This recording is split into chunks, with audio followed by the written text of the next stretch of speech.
Good morning, guys. It is 10 o'clock. It's about 10:15 a.m. Central Time where I am. This is your boy, Kyle, aka Vulcan Wolverine. Um, Start date February 25th, 2019. I hope everybody's doing okay or relatively okay, having some relative comfort. I just recently had my birthday. Turning 25 is tough. You're getting old. Actually, I turned 38. 38. Time is just going by so fast, wasting it on this targeting nonsense. But I hope all you guys are doing well. I wanted to make a video because I haven't made a video in a while.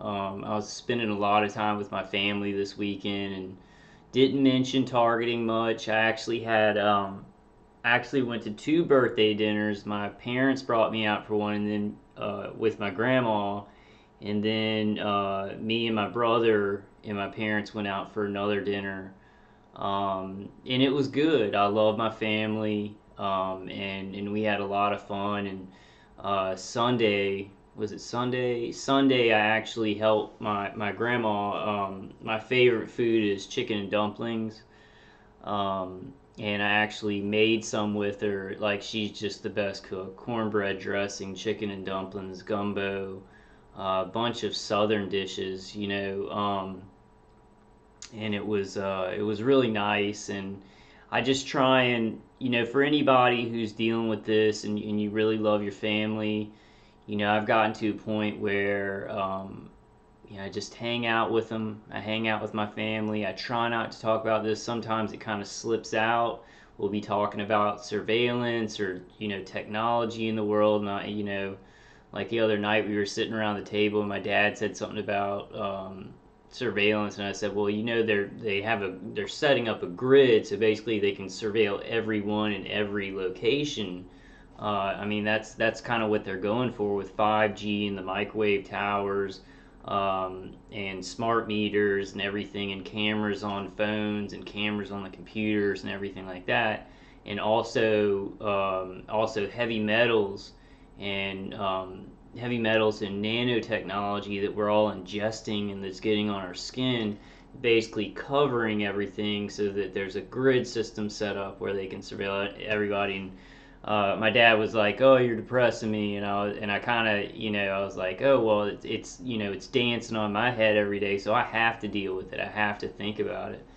Which is kind of ironic because I think he is being targeted very heavily too, but he won't admit it. And if he is, I get a heavy vehicular stalking when I go out with him, and they either do that. They may not be vehicular stalking him and stalking him when he's alone.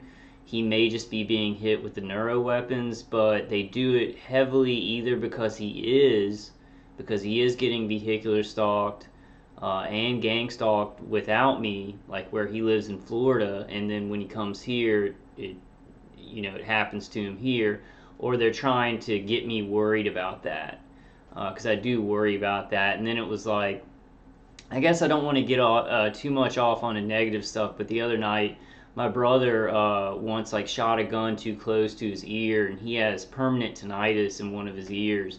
And my grandma, and I'm pretty sure it's just the tinnitus from that, but I can't, I worry about my family because it is just a thing with this targeting.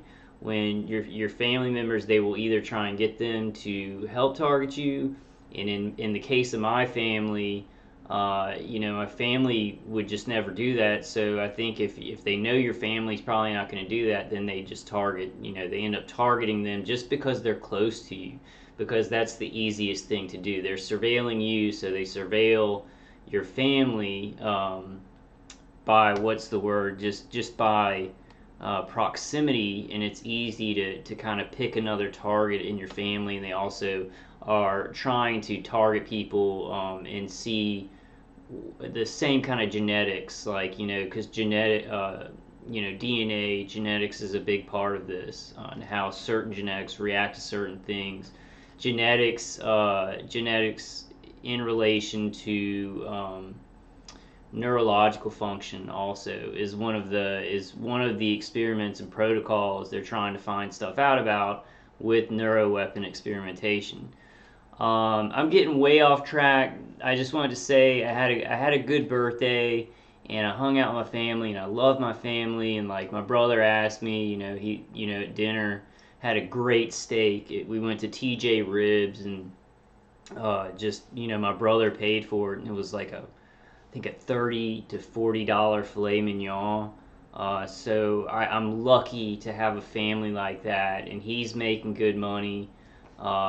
He works for a federal court actually, and then my parents, my mom's like retired. Well, anyway, but he was like, "Hey, so what's going on new, bro?" And I've talked about this with him a lot before, but I kind of got to that point where he's like, "Hey, what's going on new, bro?" And I was like, "No, nothing much, nothing much." And we just talked about his house. He's getting, I guess they have to fix parts of his house, and we just talked about,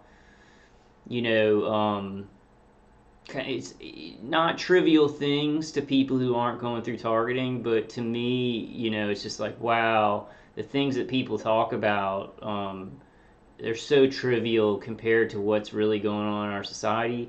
But I enjoyed time with my family, and I loved them, and it was good. So had a good birthday. Was still targeted all the way through, and I've been targeted very hard, lately. Like especially because it was around my birthday and my family was in town, so they wanted to.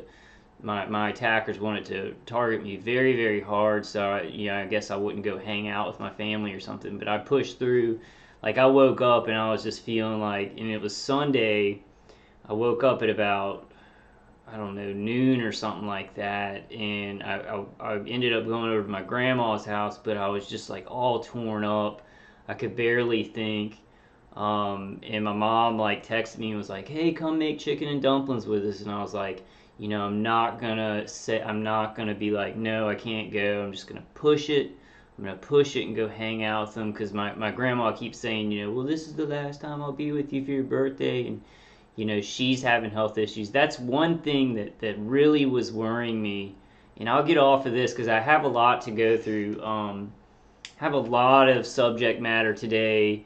But she was talking when my brother was talking about his tinnitus in his ears. She was like, "Yeah, I get ringing in the ears and it comes and goes." And I was like, "Grandma, when did that start?" And I could not get a straight answer from her. She was like, "Yeah, just I had it for a while. The ringing comes and goes," and she's having all these health problems and infections she has to take prednisone for. And I'm like, as a targeted individual, they will attack. She's almost 90 years old, but they will attack a 90-year-old woman. It's, no thought about it being unconscionable or anything like that. This program would attack her. I'm hoping that it is not. I'm hoping my dad is getting it. I'm hoping he's the only one because I'm sure of that. I hope they're not attacking my mom, but that's one of the hardest things. You just don't know. Like, because you're being targeted so hard, you didn't do anything, and then your family's close to you, and they have certain things going on that are kind of weird, and you're just like, are they being targeted? And it's a huge, just not being able to do anything about it, and they're not going to listen. They'll kind of entertain what I'm saying about myself. But they'll never ever believe that this could happen to them. At least my parents, and that's a struggle, and I don't know what to do. I don't know what to do about it, so I'm just gonna hang out with them and love them, and then hopefully more will come out about this, and we can make this go away. That's kind of what I wanted to talk about today. The connection, like I've been playing video. I've been trying to multitask lately, so that I'm not paying attention to the V2K, and so that I'm not paying attention to the pain and like the pain that my nervous system is going through and stuff like that. And so I was watching a lot of stuff about Scientology.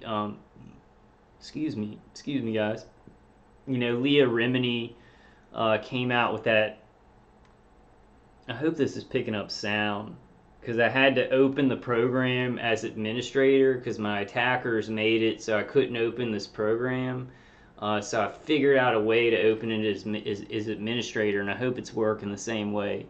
Well, what was I saying? So Leah Remini, I don't know how long ago it was, but she's making that show Troublemakers, because she left the Church of Scientology. And I think we all know, like, I've made some videos like when this first started, because I'd seen stuff about Scientology before targeting, but when I was targeted, I came across some stuff on YouTube, and I was like, man, the things in Scientology are really running. There's just so many parallels in Scientology, to targeting, to the gang stalking, to the PSYOP protocols, and you can also kind of parallel the thinking of people who do the gang stalking, and also probably the people who do the microwave weapons and the neuro weapons who actually work them. You can kind of parallel it with members. Not exactly, but the members of the Scientology Church do incredibly horrible things because they're in a cult. They're indoctrinated. So there's just lots of parallels. It's a huge subject to get into. I might do another video too, but I wanted to go through. I think I'm going to call this video, gang stalking, Scientology, fair game, bull baiting, and indoctrination. So I'm just going to show some things that I've been kind of looking at. And one cool thing is you see so many people coming out now and speaking out about Scientology and all the abuses. And it really should not be a church. I mean, because it was made by a guy who said, hey, if you want to make money, start a religion. He even admitted to a journalist who caught him kind of one night when he was feeling very truthful, and he told the journalist that he's making it all up, but people still believe it and still follow him. He also had a quote, and I want to get these quotes. I might go more into L. Ron Hubbard on my next video. I don't know, but this I just needed to show, because I wanted to turn something that I've been kind of looking at and feeling like, oh wow, what Scientologists are doing in fair game, and how they're indoctrinating people, and it's a kind of a mind control, and using people and abusing people, and human trafficking, the Sea Org and things like that. It really connects to how I feel about all this targeting and all these PSYOP protocols, and basically fair gaming people. It's almost like well, I'll talk about that later. Let's get into it. I'm gonna get into it and show you all some videos. I'm pretty sure everybody, because I've made videos before on fair gaming and bull baiting. Bull baiting is something that gang stalkers will try and do to us. Maybe sometimes not as directly. Maybe some of you guys are getting direct bull baiting where people are trying to make you angry, but it's just like, my maintenance guy calling me the wrong name.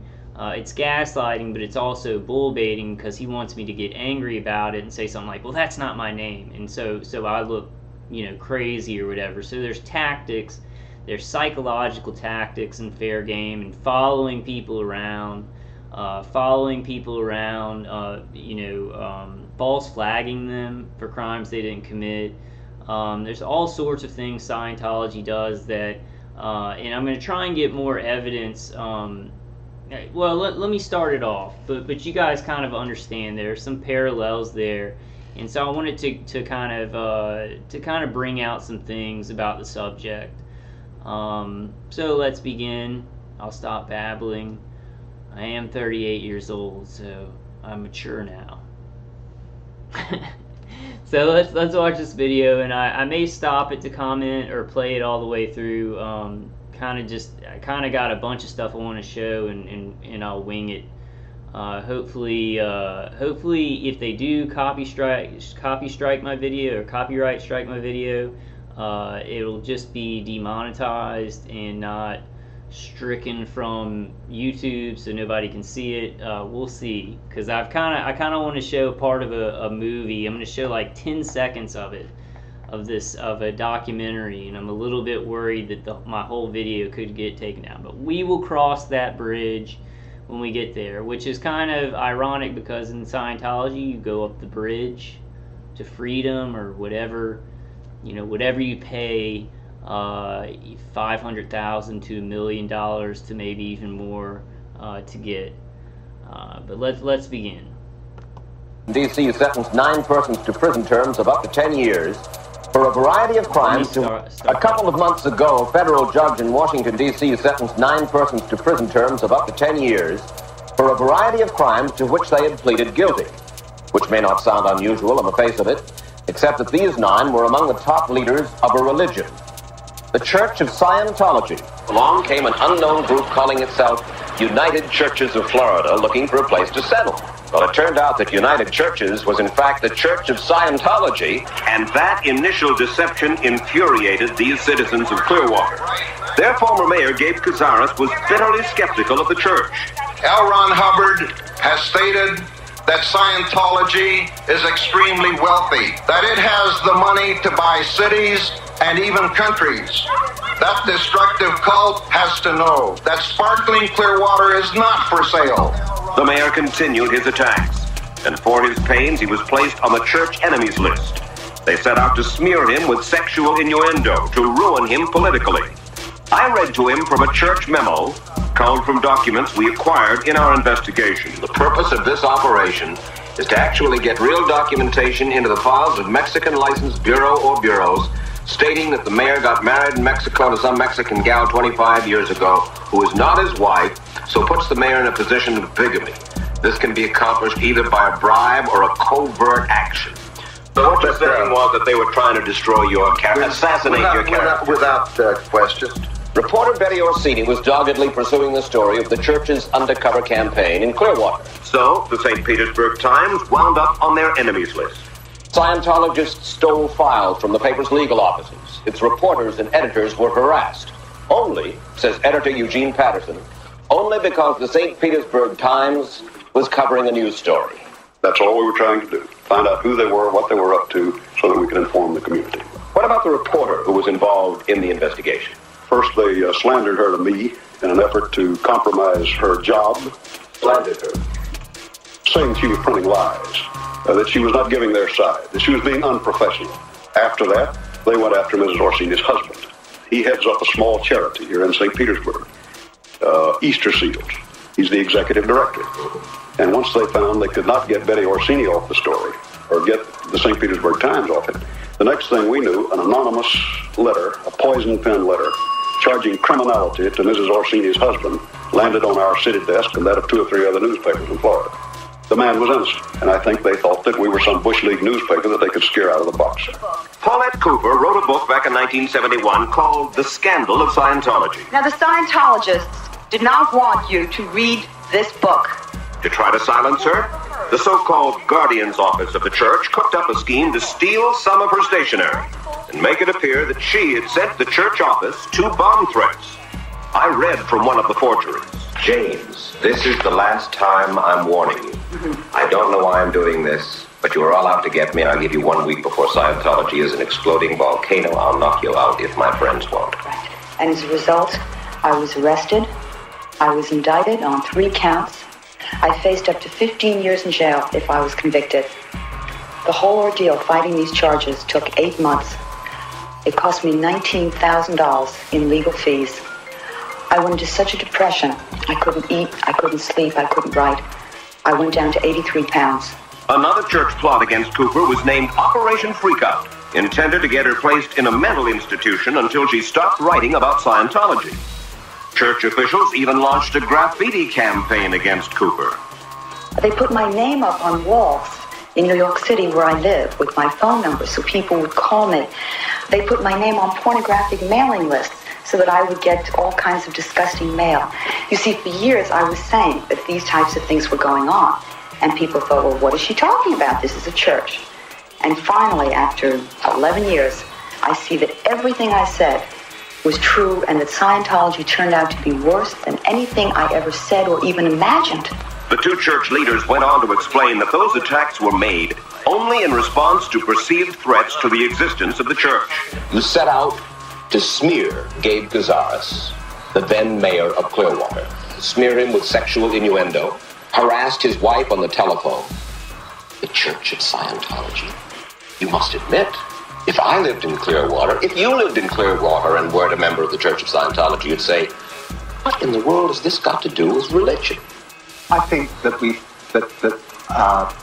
part of we, the guardians of it, fell into the arrogance of the end justifies the means, which is wrong and alien to Scientology. After confessing wrongdoing by church officials, the two... And see, like, that church head was lying because, L. Ron Hubbard had a policy. He has a policy called fair game, and if anybody is considered an enemy of the church, they can be cheated, they can be litigated against, they can be even harmed, and it's called fair game. They can be followed, surveilled.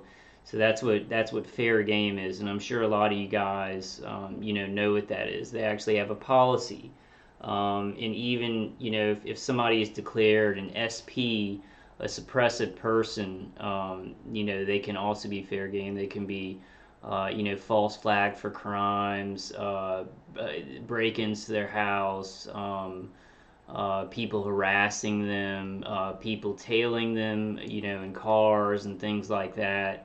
And it really just, I'm going to look into this more, and I'm pretty sure that it's not.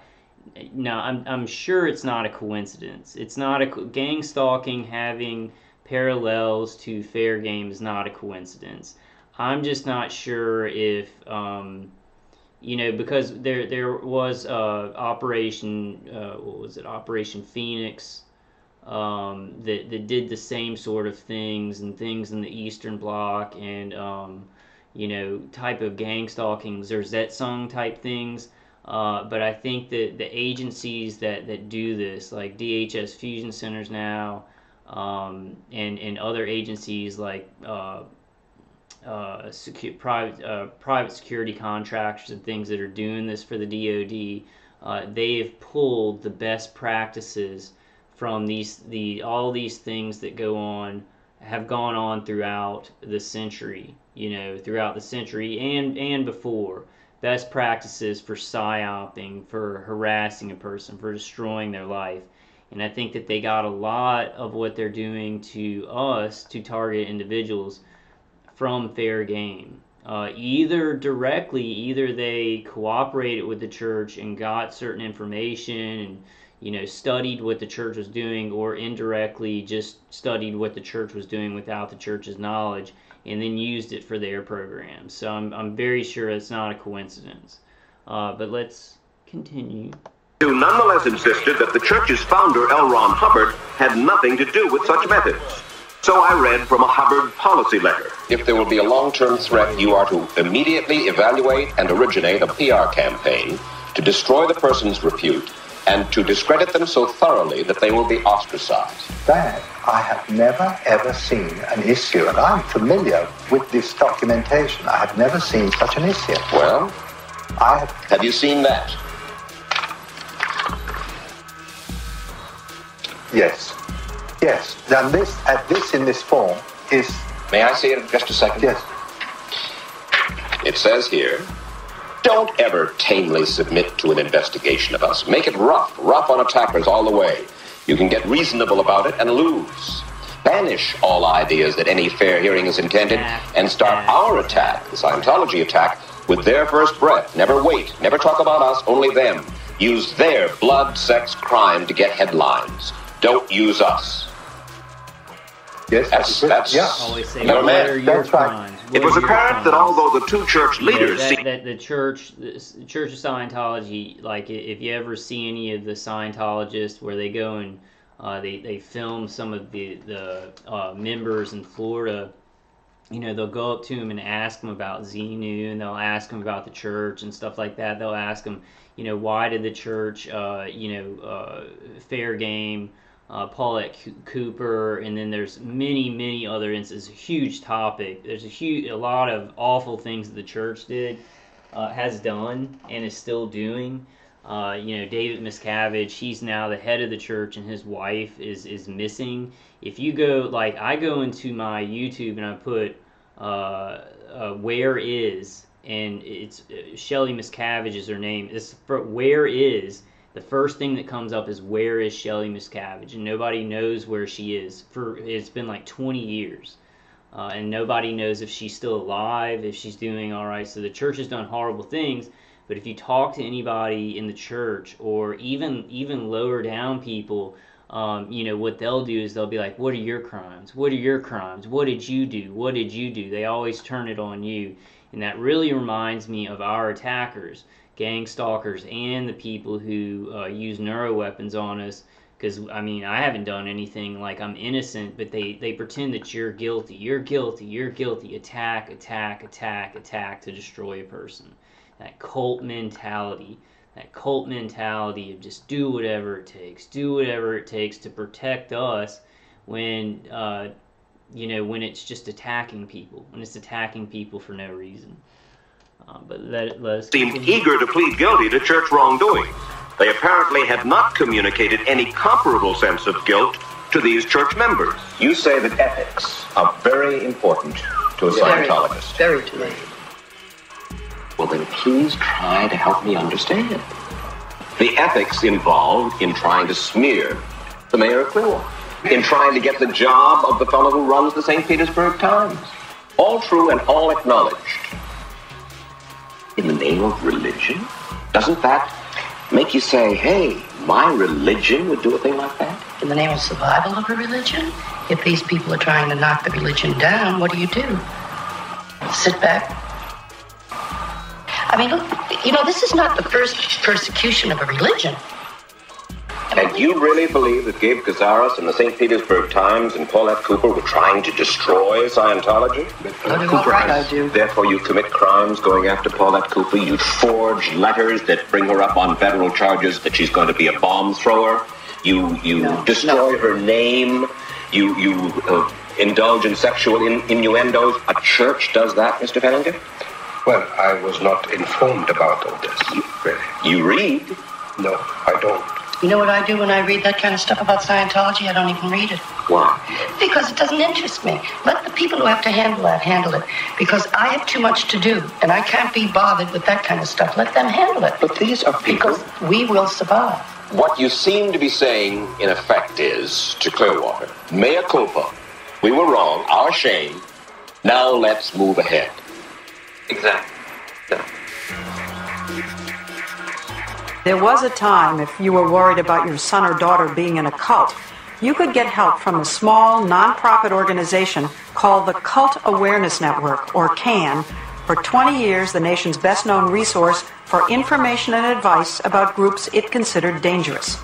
Among them was Scientology, a church not known for turning the other cheek. Cynthia Kisser says the church's final assault on CAN began when hundreds of Scientologists from around the country wrote virtually identical letters asking to become members of CAN. Included among them was this model letter with instructions to be put in your own words. Fearing, she says, the church was out to take control of CAN, Kisser denied their applications to join. CAN was then hit with a barrage of lawsuits by individual Scientologists claiming religious discrimination. I got hit with 12 suits in 1 week. In all, CAN was hit with more than 50 lawsuits. Even though most of the suits were eventually dropped or won by CAN, she says the cost of defending them, nearly $2 million, drove CAN to the brink of bankruptcy. Today, CAN is under new management. Last year, a member of the church bought CAN's name, logo, and hotline number in bankruptcy court. Isn't that weird? So Scientology bought Cult Awareness Network. So now when people call about Scientology and say you're talking to a Scientologist, but that's like what Scientology does is even if they're not going to win the case, they hang people up in litigation that costs so much money that that even if they lose the case, they still have taken up the person's time and drained them of all this money, and that's what that's one of the things that they did to Paulette Cooper. And the operation was called Operation Freakout, and it's like basically they had a secret arm of the church, doing these things to Paulette Cooper. And I'm going to go more into that.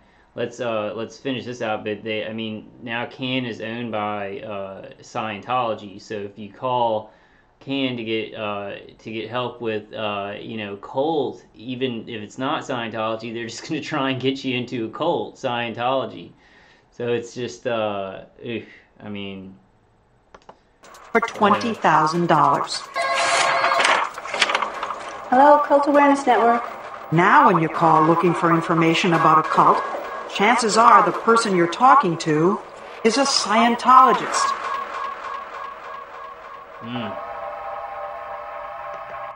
Okay, so continuing fair game, and we that went over Paula Cooper. I'm trying to think which one I want to go to first. Let's go to this one. They talk a little bit more about fair game, and then I want to go to an interview with Tony Ortega. Tony Ortega is a good person to look into, and I think that if you don't know a lot about Scientology, I think a lot of targeted individuals do, because we kind of like see it and we're like, oh well, they follow people around, they harass them and things like that, and then they're indoctrinating people once they get into Scientology. And it's such a huge, they do so many things that are wrong, and it's just a huge subject. But it's I'm kind of drawn to things like this where it's like where if somebody like a targeted individual is like, how could people do this, what's happening to us, I'd say check out Scientology. Look at how what people will do. Look at like what people will believe. Look at what people will believe, and then because of that belief, how crazy they can get. So I think it's a good thing. And I know mostly targeted individuals watch my channel, which hopefully that's changing. Hopefully more people are looking into this. But I think that people who don't know about targeting and gang stalking, you can better understand gang stalking by looking at Scientology and looking at fair game practices. So like targeted individuals in America and other countries, it's basically fair game. The gang stalking portion and the psyops portion of it are basically a more dangerous. Well, Scientology got pretty dangerous and did dangerous things, but it's kind of like a worldwide system, organized system to fair game people, who they label, innocent people, innocent citizens. They label them whatever label they need to, and then the community says, okay, we can fair game, we can follow them around, we can harass them and do that kind of stuff. So the similarity is striking, and I 100% don't believe it's coincidental at all. Okay, so this is going to talk a little bit more about fair game. Yeah, and then I kind of want to, and then I'll go to that interview with Paulette Cooper, because then they actually infiltrated her life with people that she thought were her friends, which targeted individuals know all too well about. But let's watch some of this. Some of this has to do with Narconon. So I'm gonna try and skip around to the important information. But basically, I think the information at the beginning is kind of what I want to show y'all.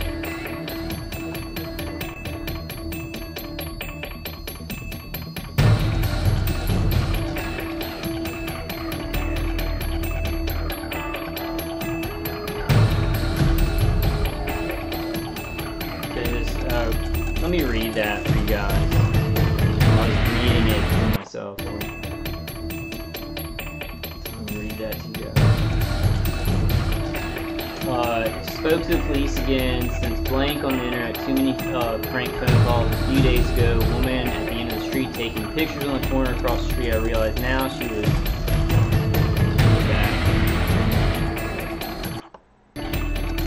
I realized now she was taking them of me, was crossing street, and she ran into blank when I was going over to her. So I don't know what the blanks are, but Scientologists will, take cameras and stuff and and surveil people and try and get information about them as they're following them around and as they're harassing them. Sometimes Scientologists will use overt harassment where they want the person to know they're being watched, which targeted individuals get overt harassment. I don't know. I get overt harassment.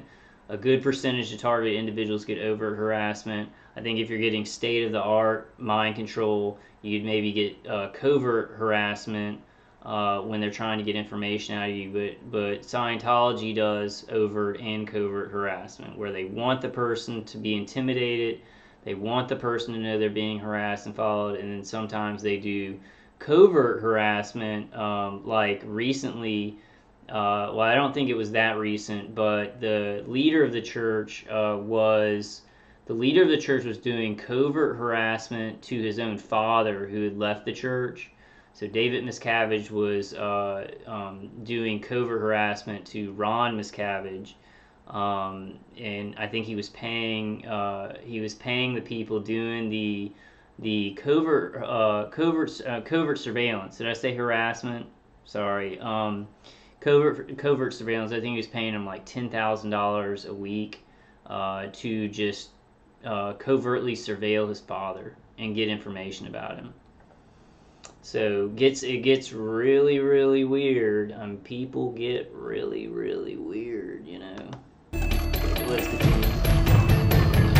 So this is posted March 17, 2014. Scientology's Narconon, car stalking. So this is vehicular stalking of somebody who I think tried to leave Narconon, or was just, I don't know, maybe they had something against Narconon while driving a Scientology car. So possibly Scientology and or Narconon poisoning a certain someone's dog and following them for 10 to 15 miles towards the vet. The police are now following them and soon to be questioning the perps. Maybe their vehicle was a poor choice. Maybe they used that vehicle because they wanted the person who they were stalking to know and to, freak them out, intimidation, intimidate them. This I know a lot about, with my vehicle.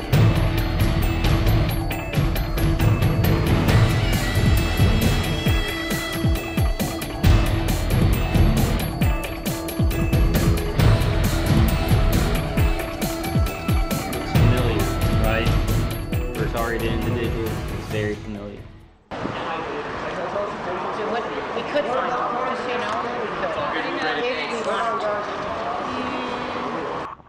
we Geez, just let your imagination run wild because... Okay, I want to stop it for a second. I guess I'll save this for the end, but at the end I kind of want it to go into the indoctrination. There's this very interesting case, darkly fascinating, of this guy named Fishman, who the Church of Scientology was trying to get to kill himself because there were like legal troubles and it was going to be a whole big problem for the church. And I'm trying to think, but I wanted to say something. I completely forgot it. So let's just move on. Well, what I wonder now, I don't know, I'll just throw this in right now. I wonder about, Scientology's surveillance tactics, and then I think about, the new equipment, the new electronic surveillance equipment, see through the wall, remote neural monitoring and things like that, and I wonder if the church now, has access to this technology.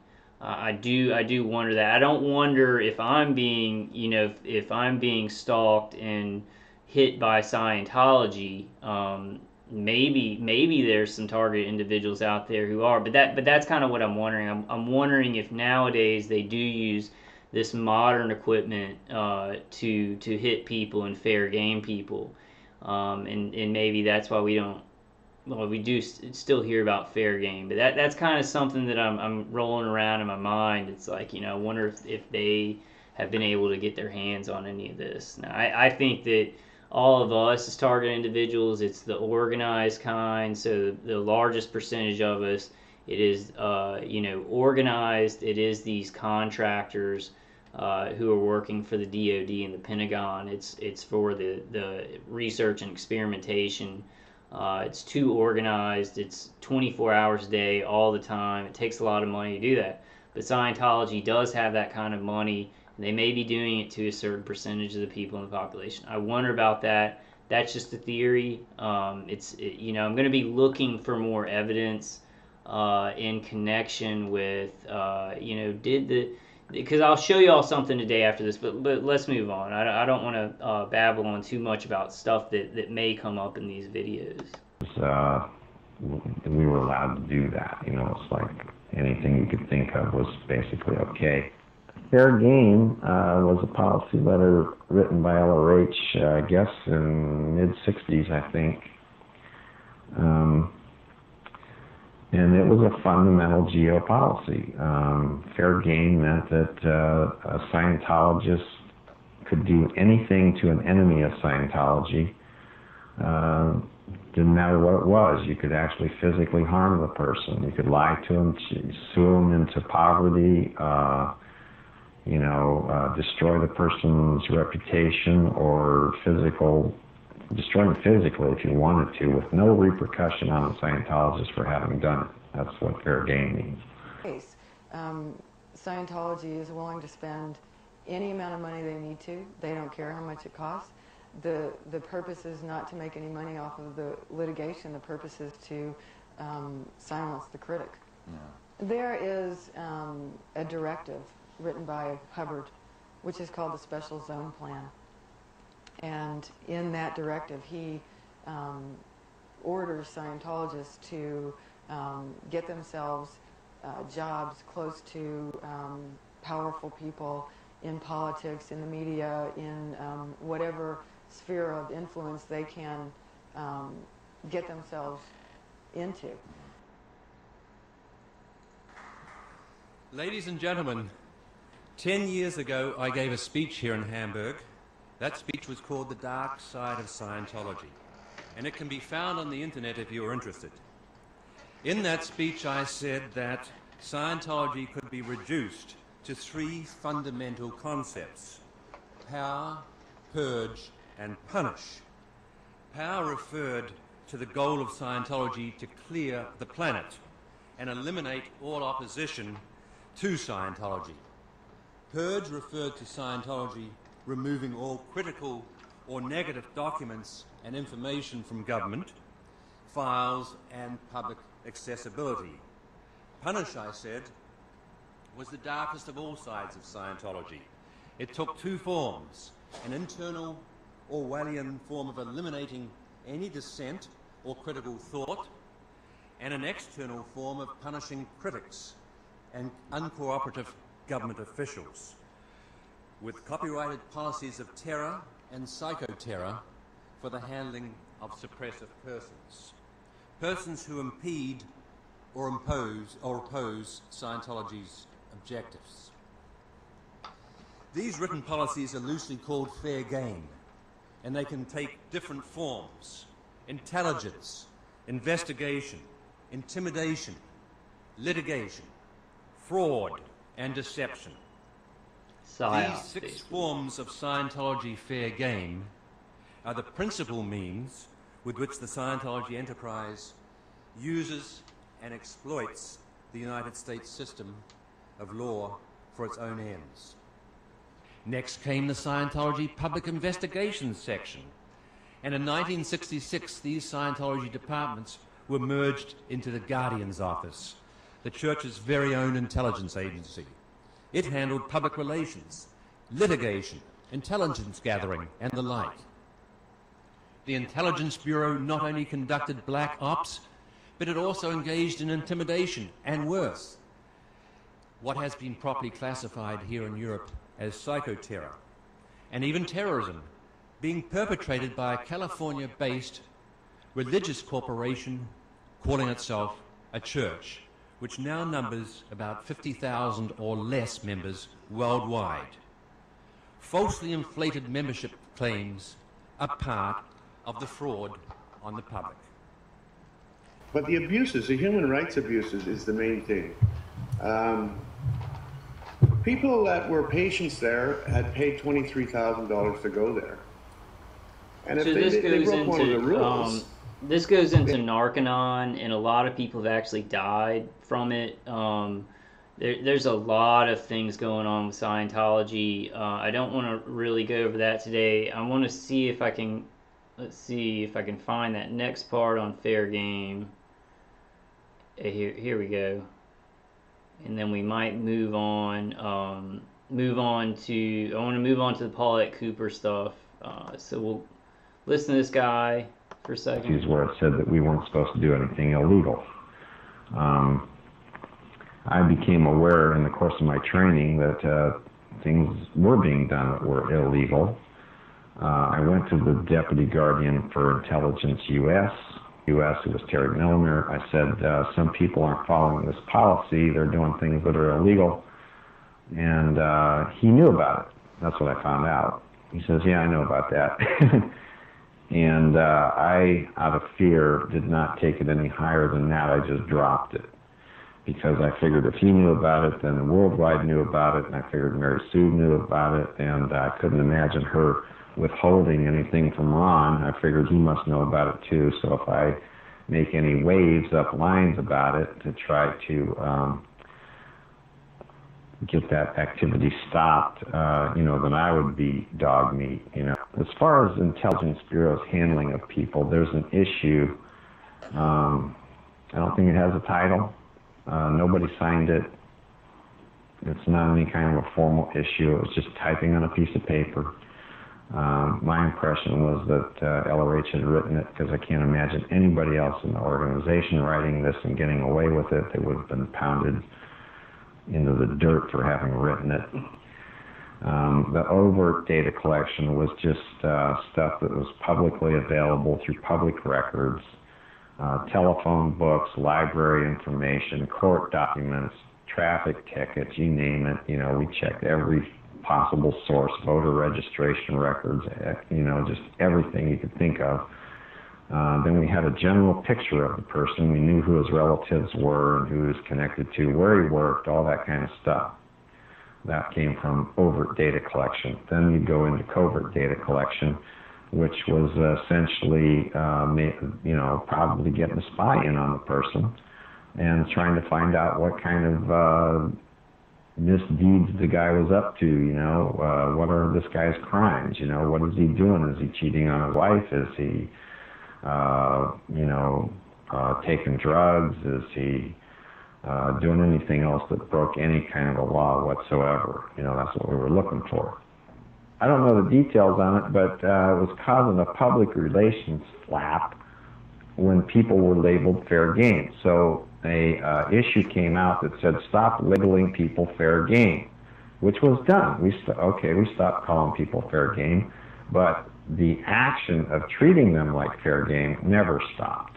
Okay, that policy was still in effect. I jumped in the Squirrel Buster van, and we are literally chasing this guy, and I'm just like, I got shrimp in my mouth. I'm like, yeah, let's get him, whatever, blah, blah, blah, blah. What I found out later, Dave had tracing Marty 24/7. He says, well, Marty's fishing with one of his buddies. We're gonna. So these guys like dressed up in these shirts, calling themselves Squirrel Busters, because Marty Rathbun, who was like he was like very, very high up in the church. He left when David Miscavige like took them all to this. I forget what it's called, but it's basically the Hole. They call it the Hole. and they have to like stay in there for months and months at a time with bad food, sleeping on the floors and stuff like that. Basically are not allowed to leave, and Marty Rathbun escaped, and he's been speaking out about Scientology, but he still kind of believes in the practices of, you know, whatever the practices they do, auditing and L. Ron Hubbard's like speeches and stuff like that. He still does that with people, but he's not doing it with the church. So the church calls those people squirrels who do it on their own, without church supervision or, you know, whatever. So I just wanted to fill you all in on that. Recently there's been some weird stuff, because Marty Rathbun came out and was like talking about how David Miscavige like beat people, like would beat him. He beat him and a bunch of other people who worked in, but then he, after the movie, and two movies that you should watch if you're interested in Scientology and kind of the corruption and and parallels, like Fair Game and the psyops and everything like that, indoctrination and mind control, would be Going Clear. There's a book, and then there was a documentary made, and it played on HBO. It got a bunch of Emmys. So Going Clear, and Marty Rathbun spoke for that. And then My Scientology movie, which I'm going to show a small clip.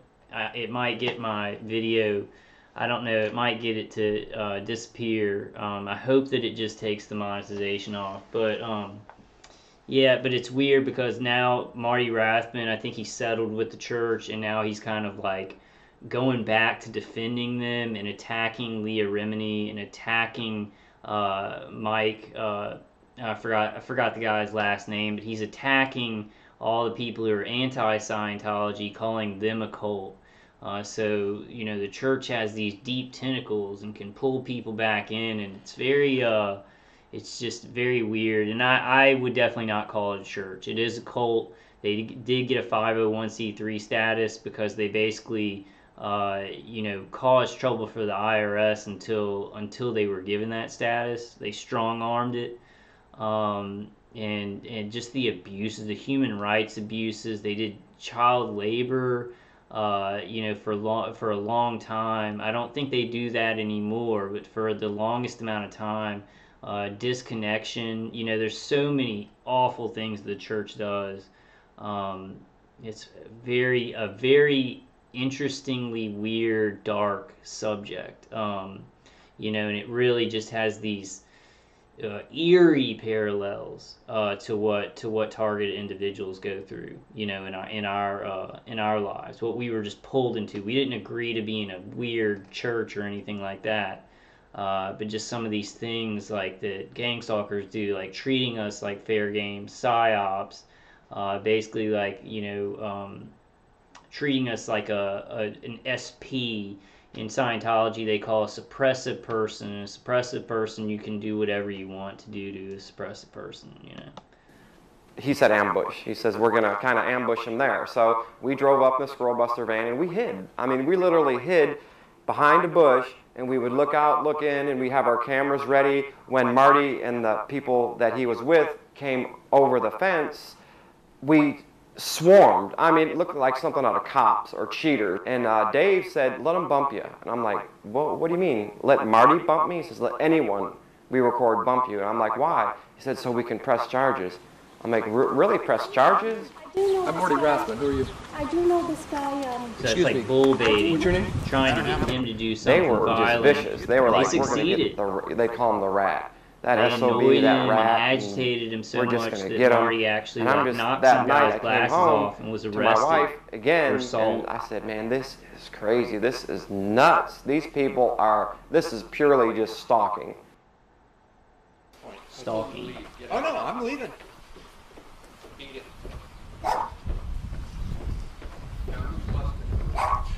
Marty, you're the one who's busted because you're the squirrel.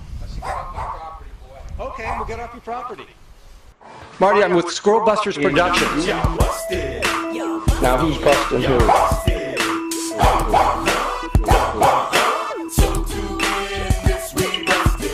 Because you're a squirrel. Some former patients patients claim the center refuses to give patients their prescription meds. Now Okay, some of those that's all I wanted to show from that. Let me see if the guy talks again.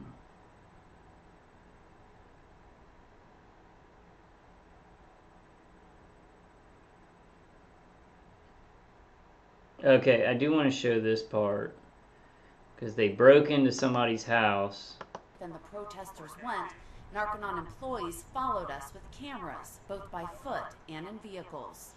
How I walked in to my bedroom.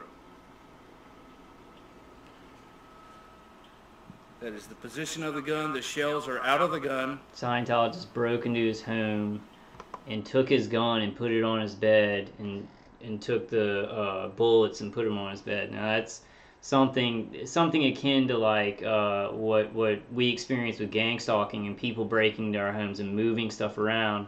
That's a very dark type of that, where they're putting a gun on his bed, you know, with the bullets, you know, spread out like that. That is my Taurus 357 Magnum.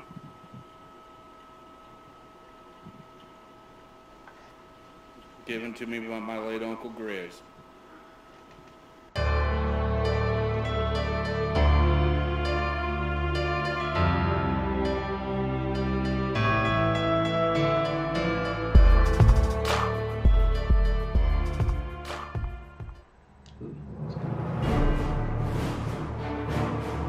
Didn't you read what France just did?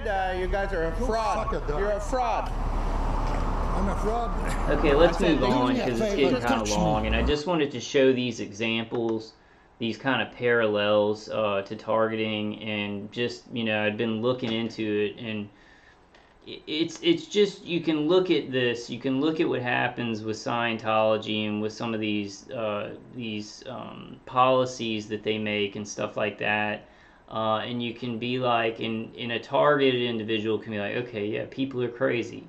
You know, they get into a group, they do crazy stuff. They're crazy policies, sick policies, you know, and they believe that it's you know, for their religion. And I'll show you later how deeply indoctrinated they get to be able to do stuff like this, because the beliefs that they're getting are like that they're an immortal being and they're here to save the world, they're here to clear the world and save everybody. So then they say, well, we got to do whatever it takes, you know, which I kind of parallel that with, you know, like my attackers microwaving me, using neuroweapons on me. They kind of follow a religion. They follow a chain of command. Like, I'm doing this for my country. You know, some of them are just sick Fs and they like doing it. But some of them are like, we've got to do this for our country. You know, that's their religion, to make our country's military stronger, and we're going to sacrifice innocent families' life, and we want this country to be strong, no matter how many innocent civilians we have to sacrifice in this country. So beliefs can get out of hand and things like that. That's you know, the things in my life that I'm seeing now that are so evil in mankind and bring us to such ruin are deceit, and awful, horrible philosophies, where people think that they are above other people, or their, you know, their goals are more important, that they can kill, and they can kill anybody they want, even good people, because their goals are important and what they want to do is so important. So deceit and that. There's a lot of other bad things, but those two things are humanity's downfall, you know, humanity's downfall. But let's go. I want to, let's see, what do I want to go to first here? I have too much stuff. To show y'all. Let's go ahead and go to this Paulette Cooper interview, because I did want to show this. This is Paulette Cooper, and I forgot the book she wrote, but this is Tony Ortega, and I think she wrote the book The Dangers of Science, or something. She wrote a bunch of articles, and I think the book was called The Dangers of Scientology. Don't quote me on that. You can find out more information and watch these things in full. But this is in the interview. He's about to talk about how somebody, like, she was feeling like so depressed and suicidal, and there was a person, a friend of hers who she thought was a friend, who moved in but was actually working for the church, surveilling her, and we'll listen to what happened.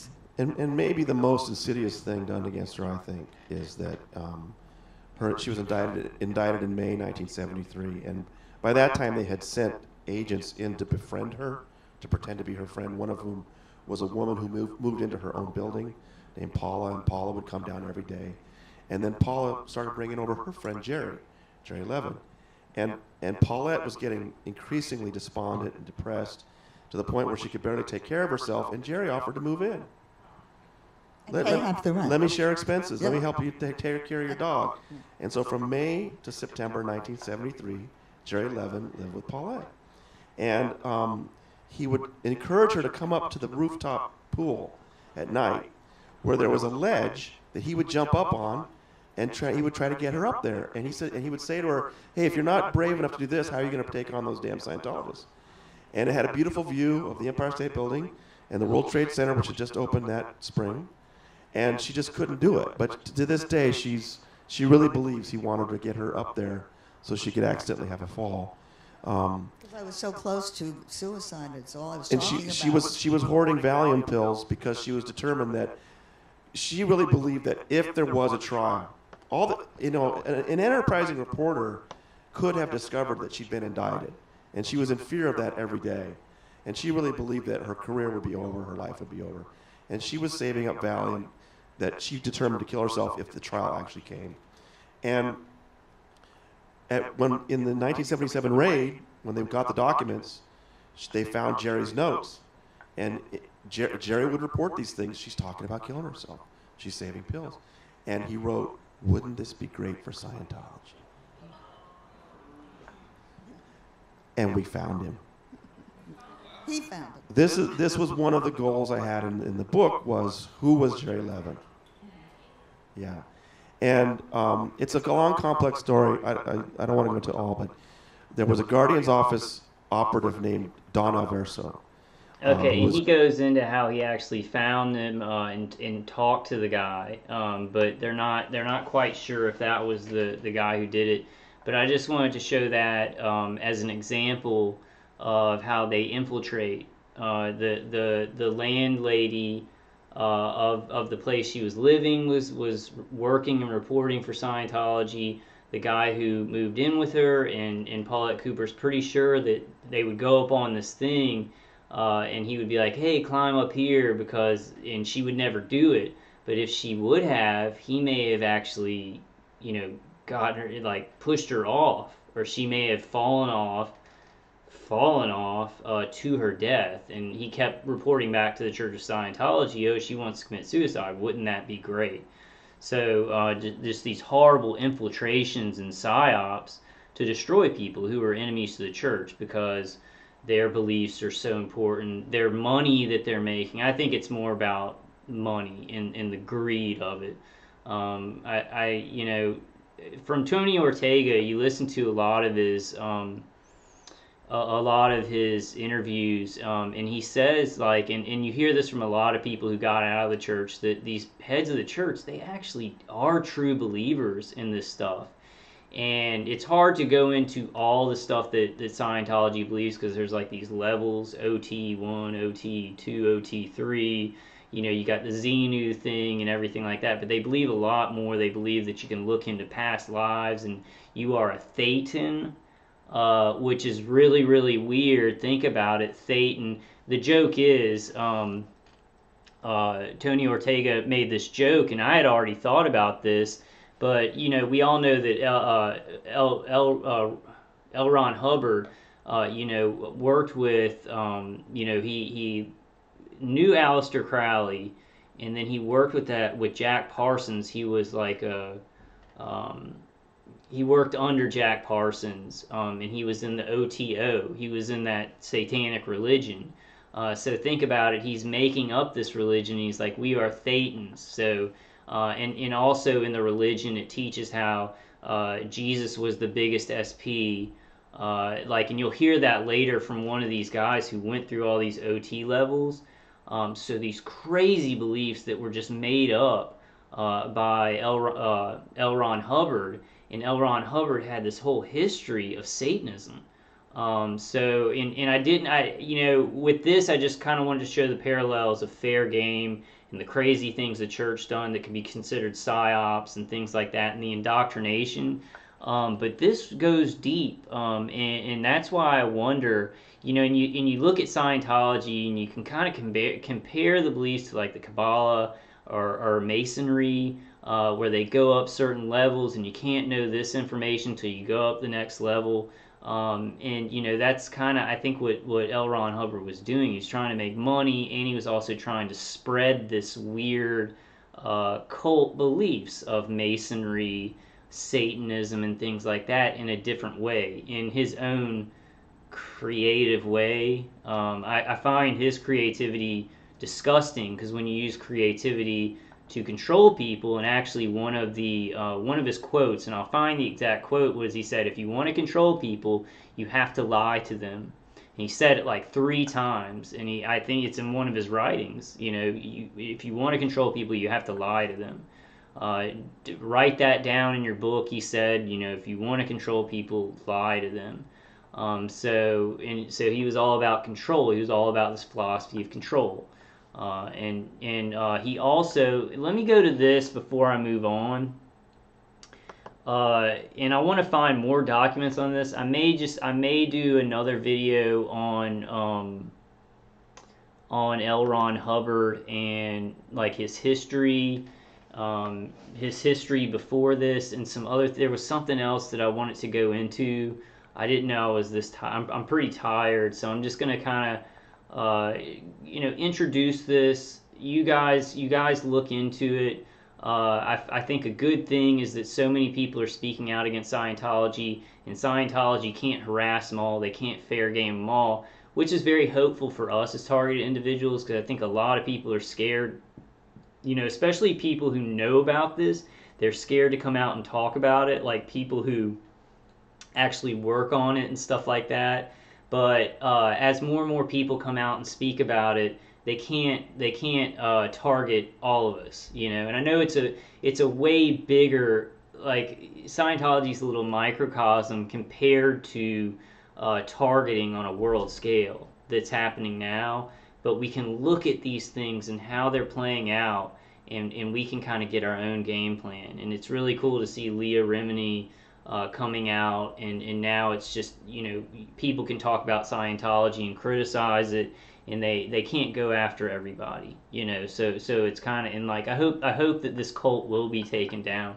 Now some of the things, I think, like communication skills and stuff that you first learn when you go in there, that's how people kind of get roped in. And if you watch Going Clear, that documentary, you kind of see what makes people stay in it at first, and then once they paid in so much money and their lives are there, and if they leave, people will disconnect from them. They kind of get locked in. So that's a really good documentary to watch. But this is actually a letter. This is like Hubbard was gonna basically throw everybody in his organization under the bus as communists, and turn them over to the FBI or whatever. But he also wrote a bunch of letters, and this is one. There's another one, and I couldn't find it, where he actually offered up Dianetics and Scientology to the Department of Defense for psychological operations. He said, what I've created can help you for psychological operations, because I've learned how to control people. So let me just read this real quick. Hubbard's letter to the attorney. So really targets, with this information, I'm trying to show the parallels of fair game and the psyops and bull baiting and everything as it relates to gang stalking. But really, we do need to look into this, because a lot of the psychological aspects of the gang stalkers and the people attacking us are the psychological aspects of people in this church, people in cults in general. Again, I bring up cults because this is a giant cult, and it doesn't need to be called a cult for evil beliefs to influence people. But let me go ahead and read this. So L. Ron Hubbard wanted to offer Scientology at a certain point. I'm not sure when this was. Let's see if it says. Hubbard's letter to the attorney. I think this was to the Attorney General. Who is this? The Attorney General, Department of Justice, Washington D.C. So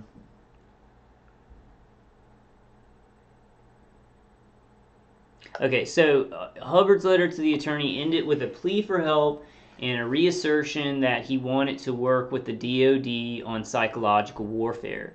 All these matters are, of course, confidential. I do not wish them to be published in any way. I'm not trying to regain a reputation by blaming communism, but I am trying hard to understand how it is that these persons, also solidly ex-affiliated or currently affiliated as a group, work in such close partnership against a technology they know would hurt communism and yet remain at liberty. So he's saying his technology could fight communism, his psychological warfare, his ability to control people, to make them better, to mind control people. I am applying to the Department of Defense for permission to deliver to them my work on psychological warfare. I hope this new foundation can operate. Frankly, from what has happened, I am not certain I will live through this. If I do not know that I have only these enemies in the entire world. May I respectfully request, sir, your assistance in rendering America a trifle safer for new sciences. I wish I could ask you to extend that clause in the charter of the FBI about persons in distress. Sincerely, L. Ron Hubbard. The Bureau quickly reached its conclusion. In the problematic and rather non-clinical words of the special agent who interviewed Hubbard, he was a mental case. The FBI's records also seem to contradict some of the claims of Hubbard's letters, such as his assertion that Hollister was responsible for the charges that Hubbard had kidnapped his wife. According to the FBI's records, these charges were actually brought by Hubbard's wife herself. Now, the FBI, completely rejected Hubbard's plea to, go into cahoots with him or whatever, or use Scientology or Dianetics for any kind of their psychological warfare. But does that mean that the CIA also did? Does that mean that the CIA or, the DoD did not at a later time that's not documented, start getting information from Scientology and about the practices they use to indoctrinate people, to use fair game and things like that, and try and figure out how they could work with those, with sets of things that they had already learned about psychological warfare, or Zetsung, trying to control the masses and things like that. So I'm gonna look more deeper. Not more deeper. I'm going to look deeper into this, and I may go into it and look for some documentation on that. Maybe go over some stuff about L. Ron Hubbard. I am really interested in Scientology because of the parallels, and just because I guess the main reason is look how crazy people can be. And it's easy. I think it should be easy for a person who's not targeted like us to look at the Church of Scientology, to look at fair game and say, if the DoD and DHS decided to do this to people, what would it look like? It would look like fair game. It would look like psyops that Scientology has. So I think this is very, very useful information. Let's see what else. I don't know if I want to show. Let's see. I wanted to show more of the stalking practices. So in fair game, they get followed around. This is from my Scientology movie. I'm just going to show like 15 seconds of it. So hopefully my video will not be stricken down. It's okay if it's demonetized. I don't care about that. But let's just see 15 seconds, and it shows the guy who's doing the documentary, and basically Scientology is following him around in town because they found out he's making a documentary about him. If I can get it to come up.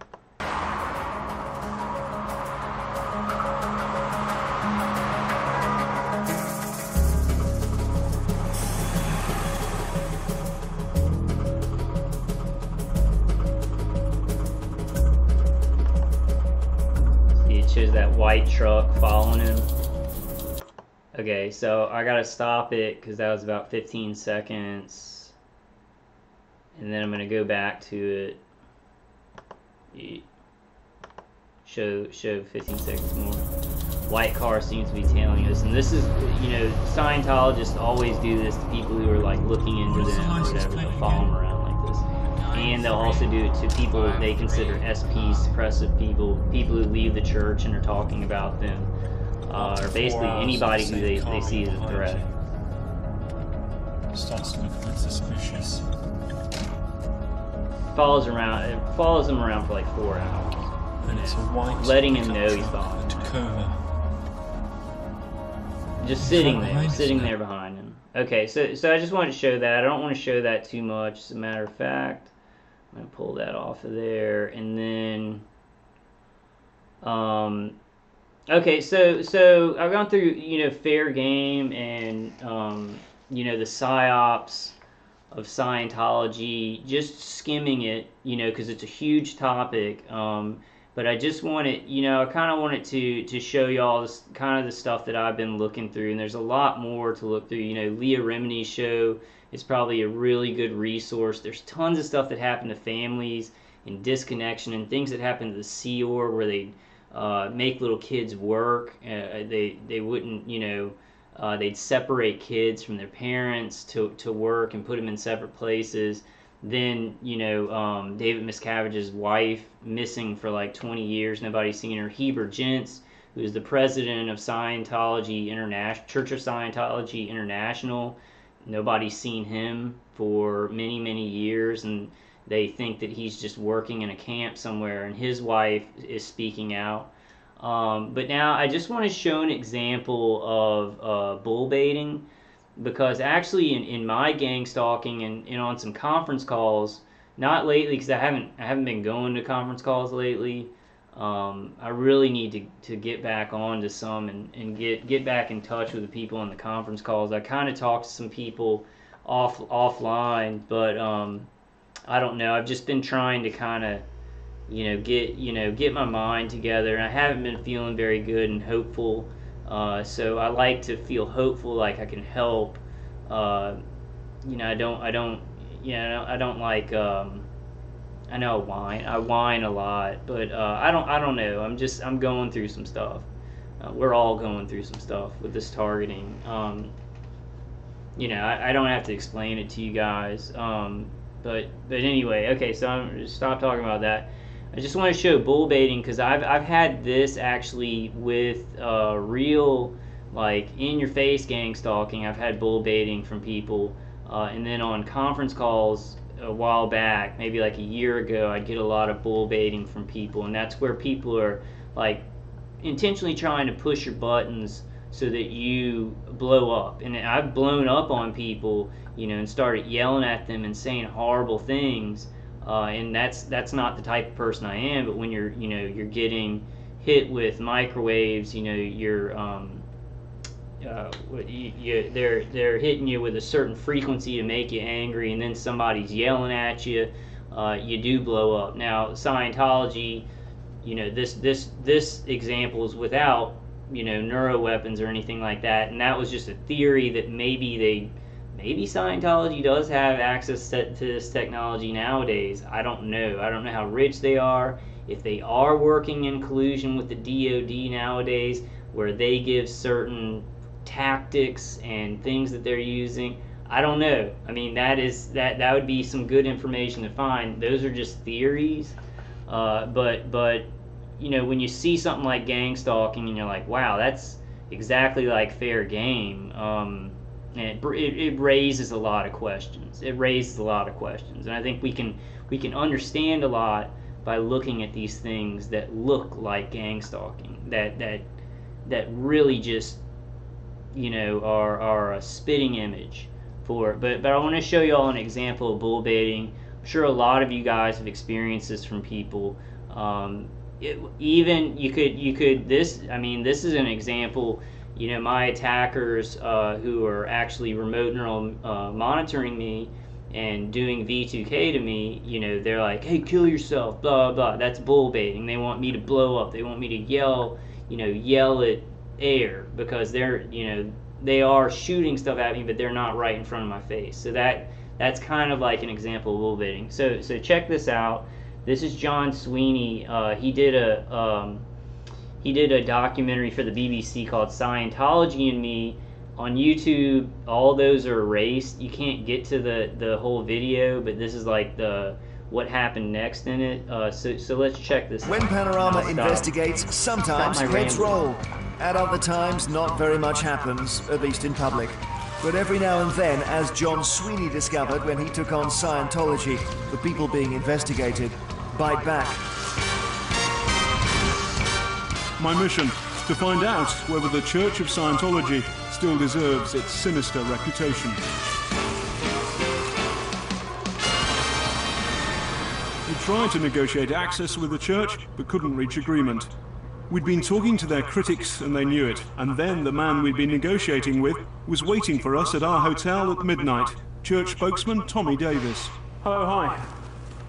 I have nothing to shake hands with you on. Okay. Yeah, I find it considerably obnoxious what you've done. See the man in black, the Scientology cameraman. From my perspective, you and the Church of Scientology have been spying on the BBC. It was the first of many confrontations. Who should pop up the next day? Oh, hi, Tommy. Hello. Hi, hello. How are you? I was just wondering where you are, and there you are. Fantastic. Then I used the word cult.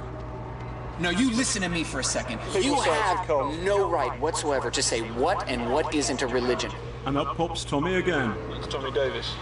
I just wanted to make sure that we were on record, you know, as far as this gentleman here that you're with. Every time we talk to a critic of Scientology, you within hours come up and say, that's an extortionist, that's a sexual pervert. It's as if you are terrified of anyone criticising your organisation.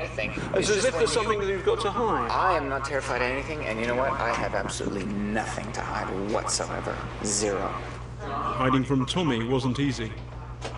We're just having an editorial conference in the loo, because it's the only place where we can go to escape from them. Are you guys doing okay in there? Yeah, we're just All three of you are in the bathroom together? Yeah, well the point is, Tommy, is that okay? it's fine. From around the world. Then came the showdown. Tommy Davis launched into me yet again for the uncritical way he believed I'd interviewed one of Scientology's critics, and I lost it. Big time. You're accusing members of my religion of engaging in brainwashing. No, Tommy, you stop! No, listen to me! You are not there! Look how Tommy just keeps going.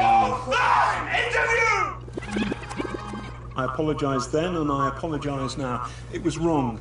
And I See, that's bull baiting. The whole time, and there's like Marty Rathburn and this other guy, Mike Render, they were at the head of the church there, working under David Miscavige at the time. They were talking to Tommy while all that was going on, and Tommy was like, let me go talk to him. I'm going to push his buttons, and I'm going to make him blow up. Like, that was a plan. It was a plan to, like, and they have these tactics. They go through it on this other documentary, and Marty Rathburn is telling John Sweeney, this guy, he's saying, you know, there's certain tactics that you do to a person to make them blow up like that, to bull bait them. Like if they're talking, you cut them off, you keep cutting them off so they can't talk. You say certain things that you know will that really push their buttons and things like that. So it was purposeful. That was not just an incident where Tommy was mad or whatever. He was specifically trying to get John Sweeney to blow up and look like a crazy person. And he kind of succeeded because John Sweeney had to make an apology The BBC had to make an apology and everything like that. So the church made him look bad. But nonetheless, when you find out how the church does stuff and does that to people, it goes back on the church. It makes them look bad. Which in our situation can really work for us if we can get these people out of the shadows and people can know what they're doing. It won't just be people looking at us. They'll see the tactics that these people use, and they will definitely look bad because they are bad. So let's let that finish up. Unsurprisingly, Scientology used their recording of my meltdown against me. They compared me to Hitler, accused us of faking evidence and being linked to terrorism, charges we deny. Then I went global. My rage spread across the world like a computer virus. Scientology moved the battle to the internet. They posted their recording of Mr. Shouty. We fired back, showing the context, and reported what Scientology's critics say, that it's a cult. Battle joined, the YouTube generation got stuck in. You did not take or eat all the banana!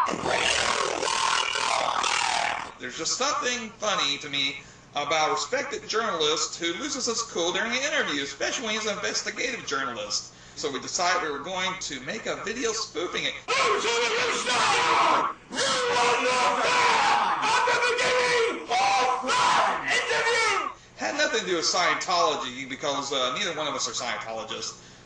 He might be a puppet, but he's not a Scientologist. And so it spreads, jumping oceans and time zones. 2 million hits on YouTube and counting.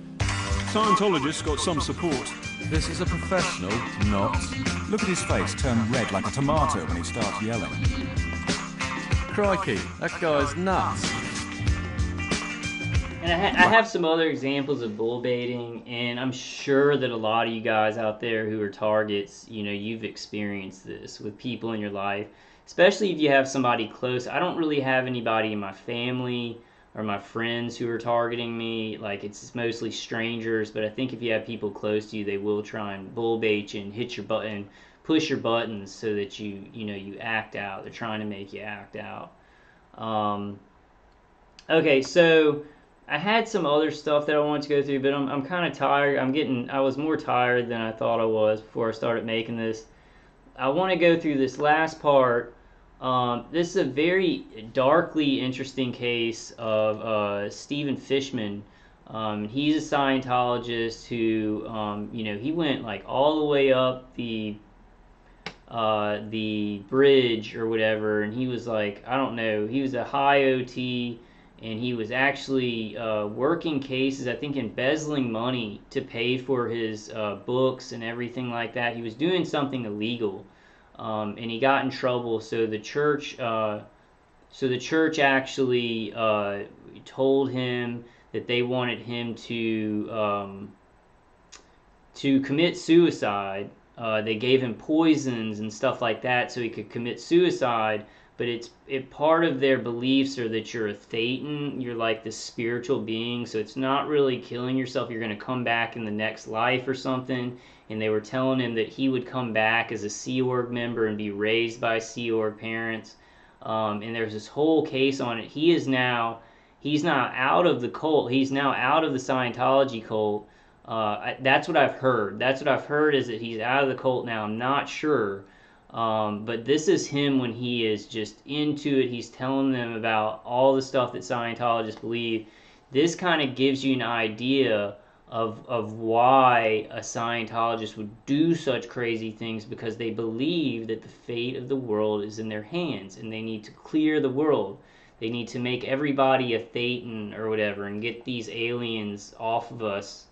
I don't know. It's a lot of complicated beliefs because L. Ron Hubbard was a science fiction writer, so he was very imaginative when he was coming up with the religious philosophies. Crazy stuff. But I wanted to go through some of the things that are really crazy, and then how these people in Scientology were sending poison to him to take.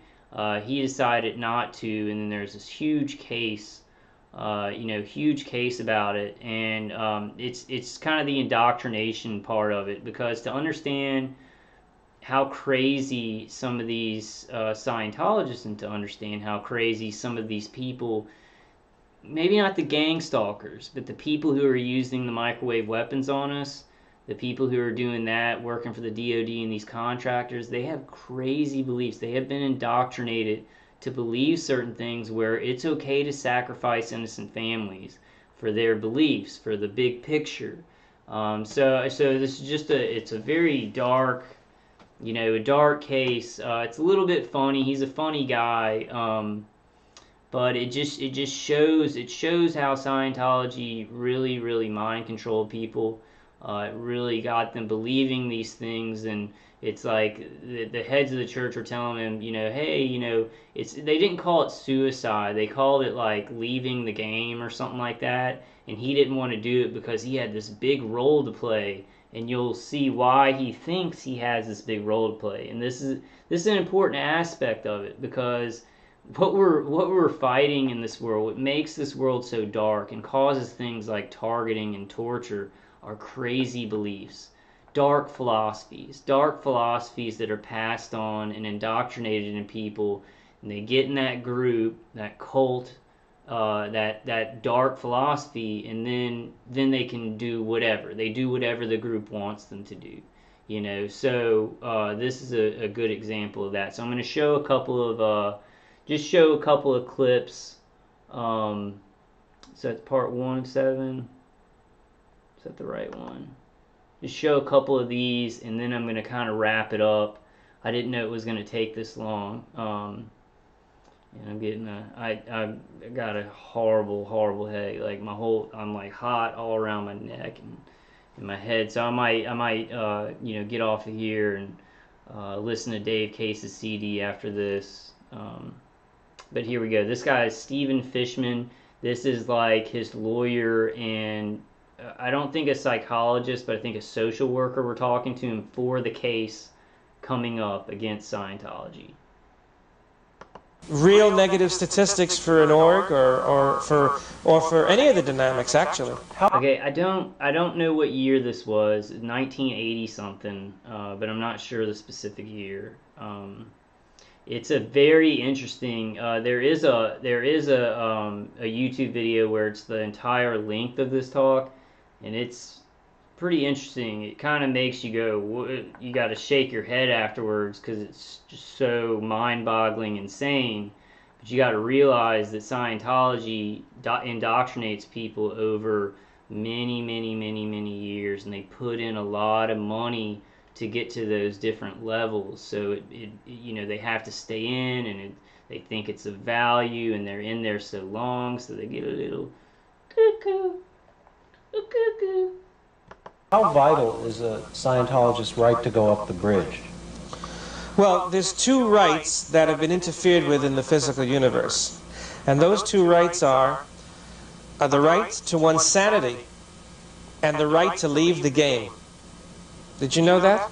So leave the game, he means the right to commit suicide, because they believe that they are a thetan, a spiritual being, and I believe in a soul, so I mean that's a kind of a similarity, but they believe that they don't, this is just a shell, and you're a thetan inside of you.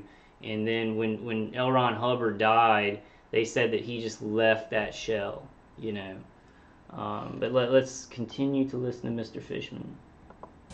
Have you heard that before? Not the second one, no. Okay, the right to leave the game.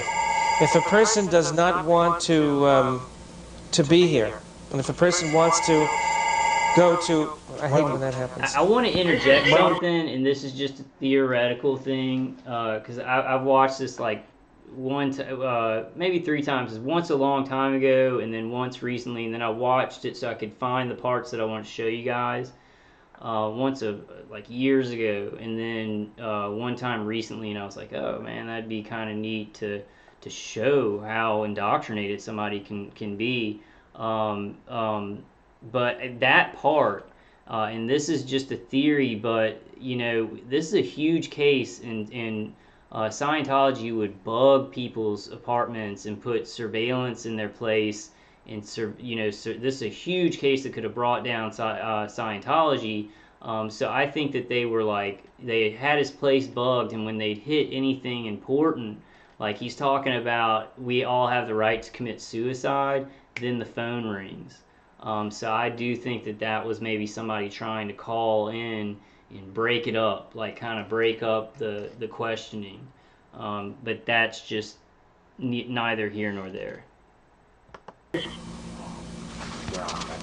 Okay, let's go back to the question I think we were talking about before the phone call. I was asking you to explain the importance to a Scientologist of going up the bridge. Well, the bridge represents the levels of awareness, knowing how to know. And at the top of the grade chart, you enter a phase where you are not dependent upon the physical body for any reason whatsoever. You operate by postulates.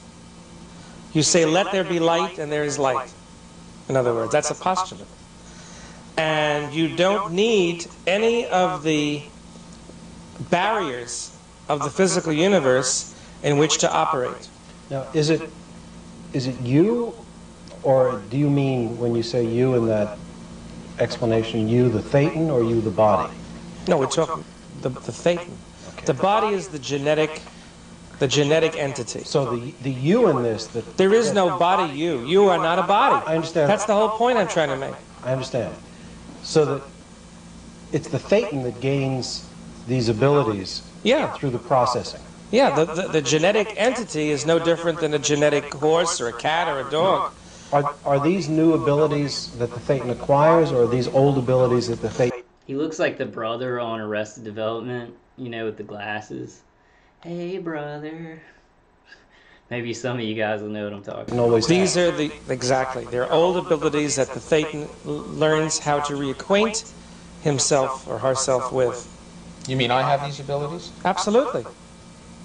Absolutely. It's a matter of the fact that they're occluded.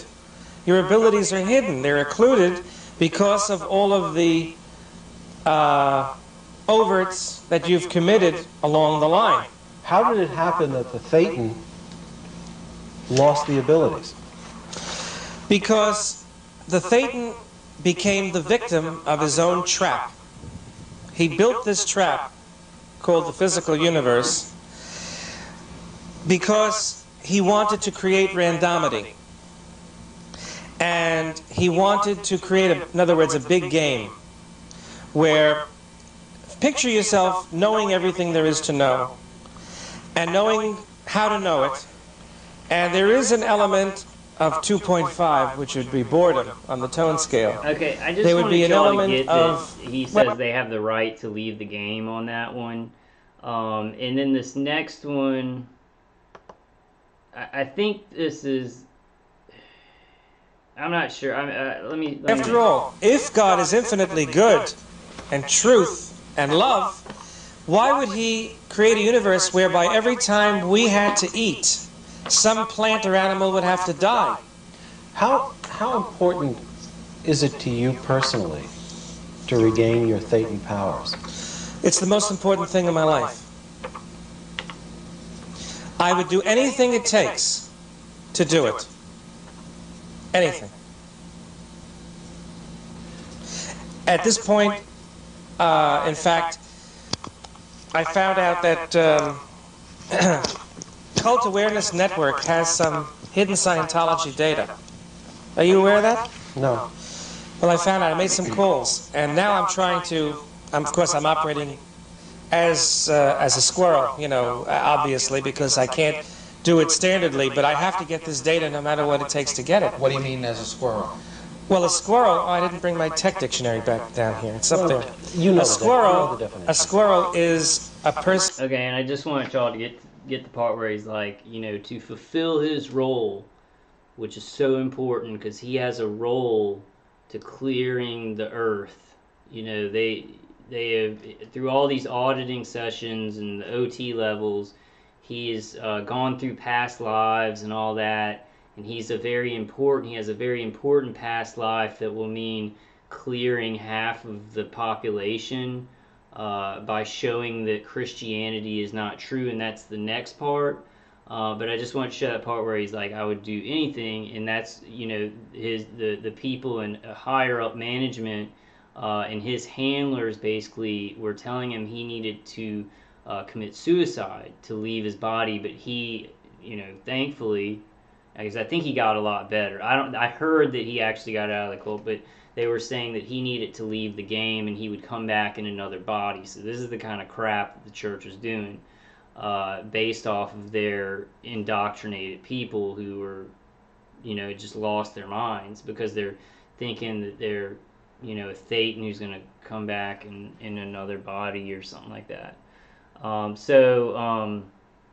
Here's the next one. Here's his past life and why he thinks that he's so important for this. And, you know, this is just to show the indoctrination of Scientology, you know, why. And I think some of the higher up people in Scientology, the people who, you know, even, I think a lot of people say, and I don't know if you guys like this video, and I think it's pertinent. I think it's very pertinent to what we're going through.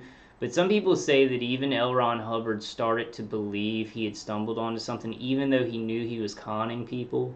And he started to believe that maybe there was something to going through past lives and stuff like that. So it gets really weird. And so when they're doing fair game and they're destroying their enemies, and you've got these Scientologists who are like, yeah, we got to destroy our enemies, they think that they're doing it so they can save the world. You know, you see what I'm saying? But let's listen to Mr. Fishman explain one of his past lives. To go up the bridge, and I can explain it to you if you like. How far up the bridge did you go? Through objectives. That's all. You didn't do any of the OT. I did it on the left side of the bridge. On the training side. Right. Do you know who Zimu was? Oh wait, Zimu, this is no. a different part. Okay, Zimu. this is a different part. This isn't his past life. This is when he asked him about Xenu. And he does know about Xenu, but all Scientologists are told not to talk about Xenu if they do. Now it's the cat's out of the bag, but back then it was they were told not to tell people about that, the Xenu part. You know, they've showed it on South Park, and you can just go to YouTube South Park Scientologists, and it'll show you what Scientologists actually believe at OT3 or whatever, and it's something that L. Ron Hubbard just made up. He just made it up. But they think, L. Ron Hubbard said that anybody who heard about that before they were ready could die from that information. And some most Scientologists, when they're in there, they believe that. You know, they actually believe that. So people are crazy. Which indicate the path to go up the bridge, and I can explain it to you if you like. How far up the bridge did you go? Through objectives. That's all. You didn't do any of the OT. I did it on the left side of the bridge. On the training side. Right. Do you know who Zimu was? Zimu, no. Zimu. It doesn't ring a bell. Never heard of the Emperor Zimu? No. He's lying right there. Nope. Who is he? It's for me to know and you to guess. Oh, I can look it up if it's here. Maybe it's not. Maybe it's in upper level materials. How far up? OT3? Well, as I say, what would happen to you if you were exposed to OT3 materials before you were ready? He's already been through it. That would be the end, basically. What would happen? Well, I'm told that if you see it, you could physically die. Your physical body could die. Would you start freewheeling? Yeah. Freewheeling or freeloading. That's a joke in Scientology. You know that freeloading. His favorite show, and this is not a joke, that guy's favorite show is Pee Wee Herman's Playhouse. Like at the end, he's like, and this is my favorite show, and he has all the Pee Wee Herman's Playhouse. It's so funny. So, well, I mean, this situation is very tragic, but I think it turned out good. From what I've heard in all the comments, I haven't seen evidence on this, but he actually speaks out against Scientology now. He got out of it, and he saw how crazy this was. I'm not sure that might just be a story that somebody put out, but I think that it ended up okay. I think he had. I don't even think he had to do jail time. You know. Loader is a person who leaves his post. I was told that if you see the Wall of Fire materials before you've been trained on the preps, then it's too unconfrontable to handle. That's why at this point, I'm willing to take that shot. And what happens to you? Describe what would happen if you started freewheeling, or if you saw some of this material when you weren't. Well, you do a bunk to the Between Lives area. Do a what? You do a bunk to the Between Lives area. And, you know, guys, I know that I'm kind of going all over the place with this video. I'm showing Fair Game by Scientology and bull baiting, and then, you know, Tony Ortega talking to Paulette Cooper and things like that. I really just want to bring home the parallels of Scientology, the parallels of Fair Game and bull baiting and things like, and the psyops that they ran to gang stalking, but also to show crazy beliefs cause crazy actions.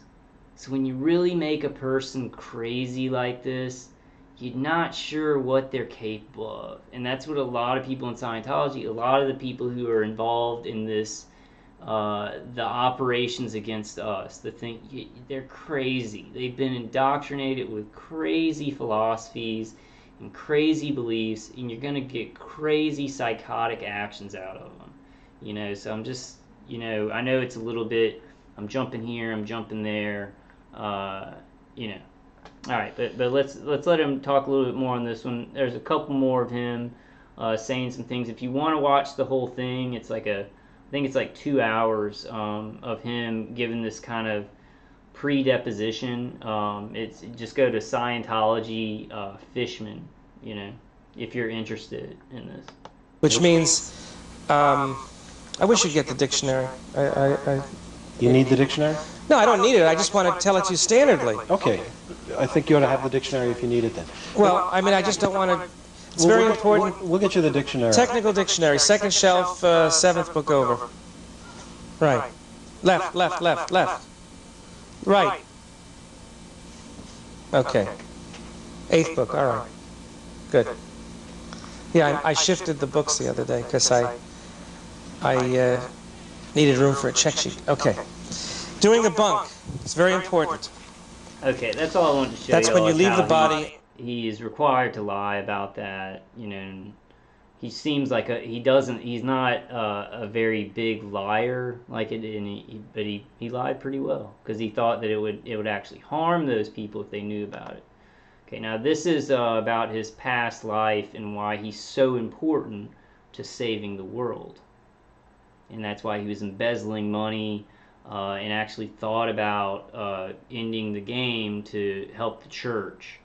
And the people who were telling him to end his game maybe didn't believe in any of this. You know, there are some Scientologists that believe all that, and there are some that are just trying to use those beliefs to control people. So there's both in there, you know, which could be compared to what we're going through. There could be some true believers, and we got to sacrifice Americans and experiment them for the greatness of this country. And there could be people who know that it's not for the greatness of this country, and other countries are doing it anyway. And it's really to bring about a new world order. And they just use those people's patriotism, their care for our country. They use that to make them do crazy things and kill people, and just, you know, use. So there's like both in there. I'm still going to wear my hat. And I'm still going to be a Scientologist, and Ron is going to be proud of me. Because... I think I went too far. Let's go to this one. Okay, this one right here. Here it is. Head up to it, exactly.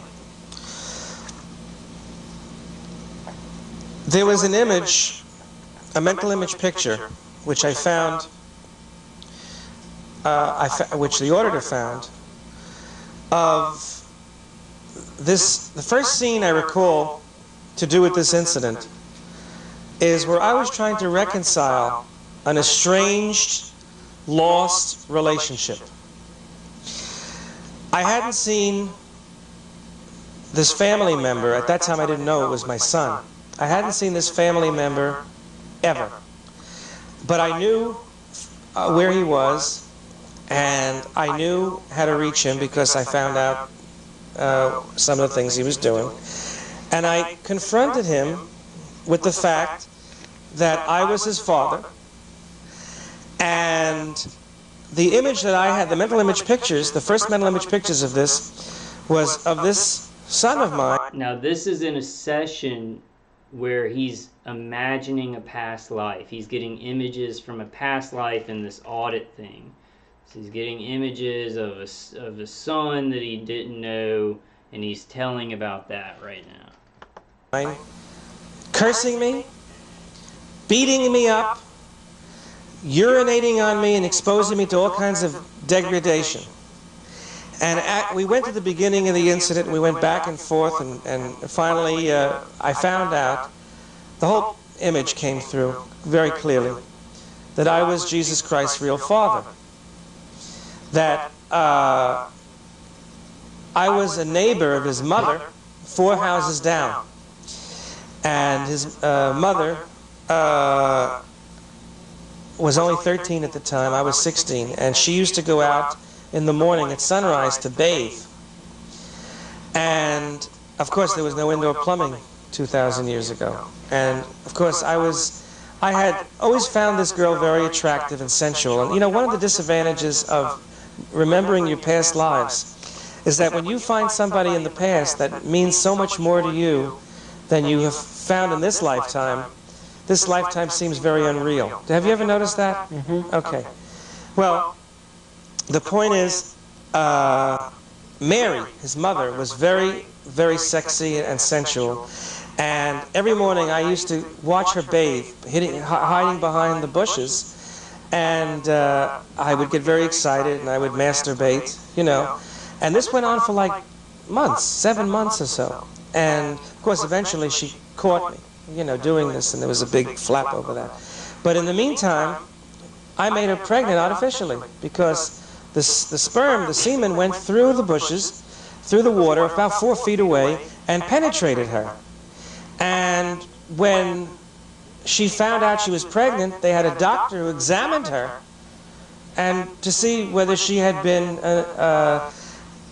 whether she had sexual intercourse, because that would have been grounds for a stoning, you know.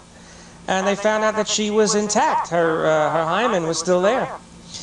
And of course, what happened, one thing led to another, and the family decided to make a big PR campaign out of this and blame it on God. They had this rabbi, Zacharias, who came up with the idea. But anyway, that is how Jesus was really born. But what happened was, I never really had a chance to meet him because when I confronted Mary with it, before she had the baby, she denied the whole thing, and she was like very adamant about it and never wanted to see me again. But 30 years later, when he was preaching outside of the outskirts of Jerusalem, where I had moved to, I left that city, and I was in business there. I went to see him to tell him who I really was. We even looked alike. We physically, the mock-ups, the bodies looked alike. Of Jesus? Yeah, I looked like him. I'm just an older version of him. But he was so outraged. I think, in fact, I know he believed all the garbage, that he was who he thought he was, you know, the Son of God and all this other stuff. He was that deluded that I couldn't even go into a good ARC with him. What's an ARC? Affinity, reality, and communication, when you find a level of agreement. Okay, so that's just what I wanted to tell y'all. So he, in a past life, he thinks he was the father of Jesus. And I think the next part, it shows why he thinks that's so important to his mission on this earth, as a Thetan. It's crazy. It's crazy. It's just crazy stuff. I just want you to see the crazy, okay? I think he did get better, though. I think this guy did get better. But to just show what Scientology did, and then they were going to get him to kill himself. And he was embezzling money for them. This cult organization is very, very evil. And I think it's even more evil today. And then things like fair game and, you know, psyops and all this stuff come out of it because some of those people higher up in the church, they believe stuff like this guy. Some of them are just using everybody and they don't believe in any of it and they're just playing the game, you know. Some of them, like David Miscavige and Tom Cruise, believe that they are high-ranking Thetans that are going to save this world, and they will do anything and hurt anybody to get that done. And just the beliefs, the horrendously sick beliefs that come from lies from L. Ron Hubbard create sick actions. And we know that just sick beliefs, we need balanced beliefs. We need logical, balanced beliefs. We need faith. We need things that make sense so that we can have good actions in a good world. And this is where sickness comes from. Sickness comes from lies that control people, brainwash them, and make them do crazy things. So that's just my point with this. But it's you know, I guess I like weird stuff. And I watched this a long time ago, and it just is fascinating. I don't know what that says about me, but I was fascinated by this guy. Just like, how does somebody believe that? He doesn't seem like he seemed like he has all these books and he can read, and he's making a lot of money from embezzling and or whatever he was doing. It was illegal, and he was very good at it, and he could learn a lot, and his memory's good. How? But let's move on. Did you tell people in the Church of Scientology about these realizations? Of course. How did they react to them? You mean you're talking about after they happened? Yes. I became an instant star. They said I was the one who was going to destroy the Christian church, and all of they were looking for me. In fact, I had to go to Flag for a special briefing because they found their guy.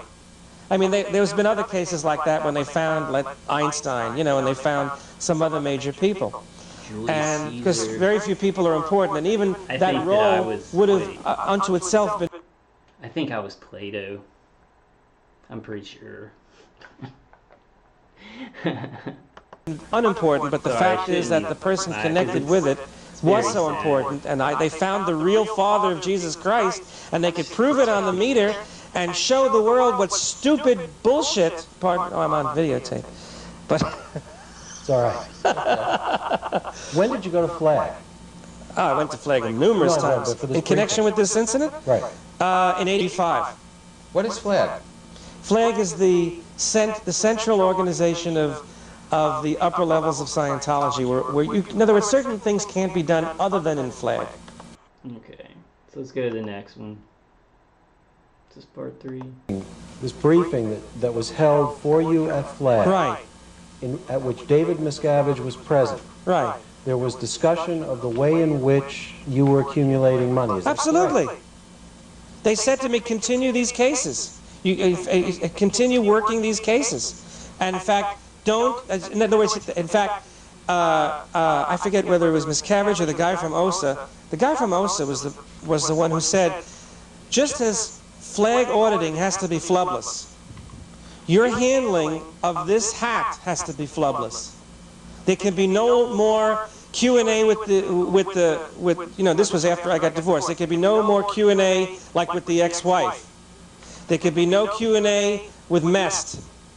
You have a hat, you wear it. You're doing this not only for Ron and for us, but to clear. You're going to be the one to clear half the planet. It's you, because not only have you got the ability to actually provide the wherewithal to fund the project as an FP, financial planner, but you are in other words, I was wearing all the hats. I was actually the reason why the tech was being done, so that when the funds were in, it would be me doing. In other words, instead of having 10 or 20 different people wearing different hats, I'm wearing a lot of hats, because it's going to be me who's going to come forward and prove to the world that I was the father of Jesus Christ. You realize what a big responsibility that is? You realize what an important thetan I am? Because here, who else could do it? He only had one father, one biological father. He didn't have 20 fathers. In fact, they said that to me. They said, if he had 20 fathers, we could have a choice of who we can use. But you're the guy. You know. So when all of this thing blew up on 31 July, I decided I still have to do this. I have to do this anyway. Why do you think I put all of this together so quickly? Because the most important thing in my life is to clear the planet.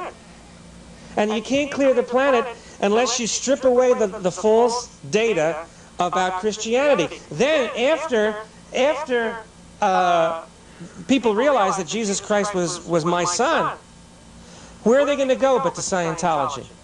When they know from the Holy Book of Life that past lives are valid, that all of the processes I talk about in here, they can trace back to Scientology. Scientology is going to pick it up. They're going to pick it up, and they're going to clear the planet. And even if I'm PTS, or even if I'm an SP, Ron is going to know I'm the one who did it. Do you see how important my mission is even now? Certainly. Yeah. No matter what happens with all this... So he was doing something illegal. I think it was either embezzling money. It was something illegal to get... He got cases, and he was doing something really illegal, and the head of Scientology knew about it, and he got caught. He got picked up in an airport, and so this was all going to go to trial about, you know, I'm not sure what happened with the case. I'm sure Scientology wriggled its way out of it, but the heads of Scientology wanted him to exit the game, you know, so that there could be no trial, so that it would go away. I wanted to show that part where, and I don't know, maybe I stopped doing these videos, but it tells about the management of Scientology, like sending him poison and things like that. Let me see if I can find that. All this crap with the case and with the government and with Kemp, I'm going to clear the planet anyway. You see? I'm still wearing my hat. I'm still wearing my hat. I mean, SP or Schnesty. I'm still clearing the planet. I'm still wearing my hat. While you were at Flag on this time when you went there for the this meeting, was there only one meeting, or was there more than one meeting? Well, we had the major meeting. It was just one major meeting. Yeah, that was all that was necessary. How long did you spend at Flag at that time?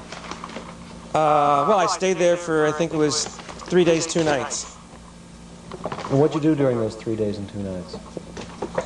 Well, you know how life is at Flag. You get into Flag and there are 3 people trying to get you to spend money, you know.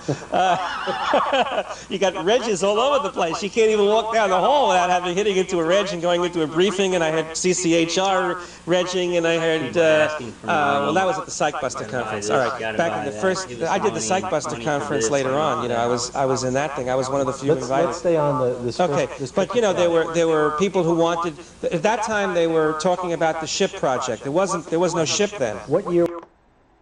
Current physical time. So part of my handling was to go through and physically destimulate every lifetime that occurred on the chronological time track between that life and this one, which is why I had to complete those pretty severe incidents in Europe, you know.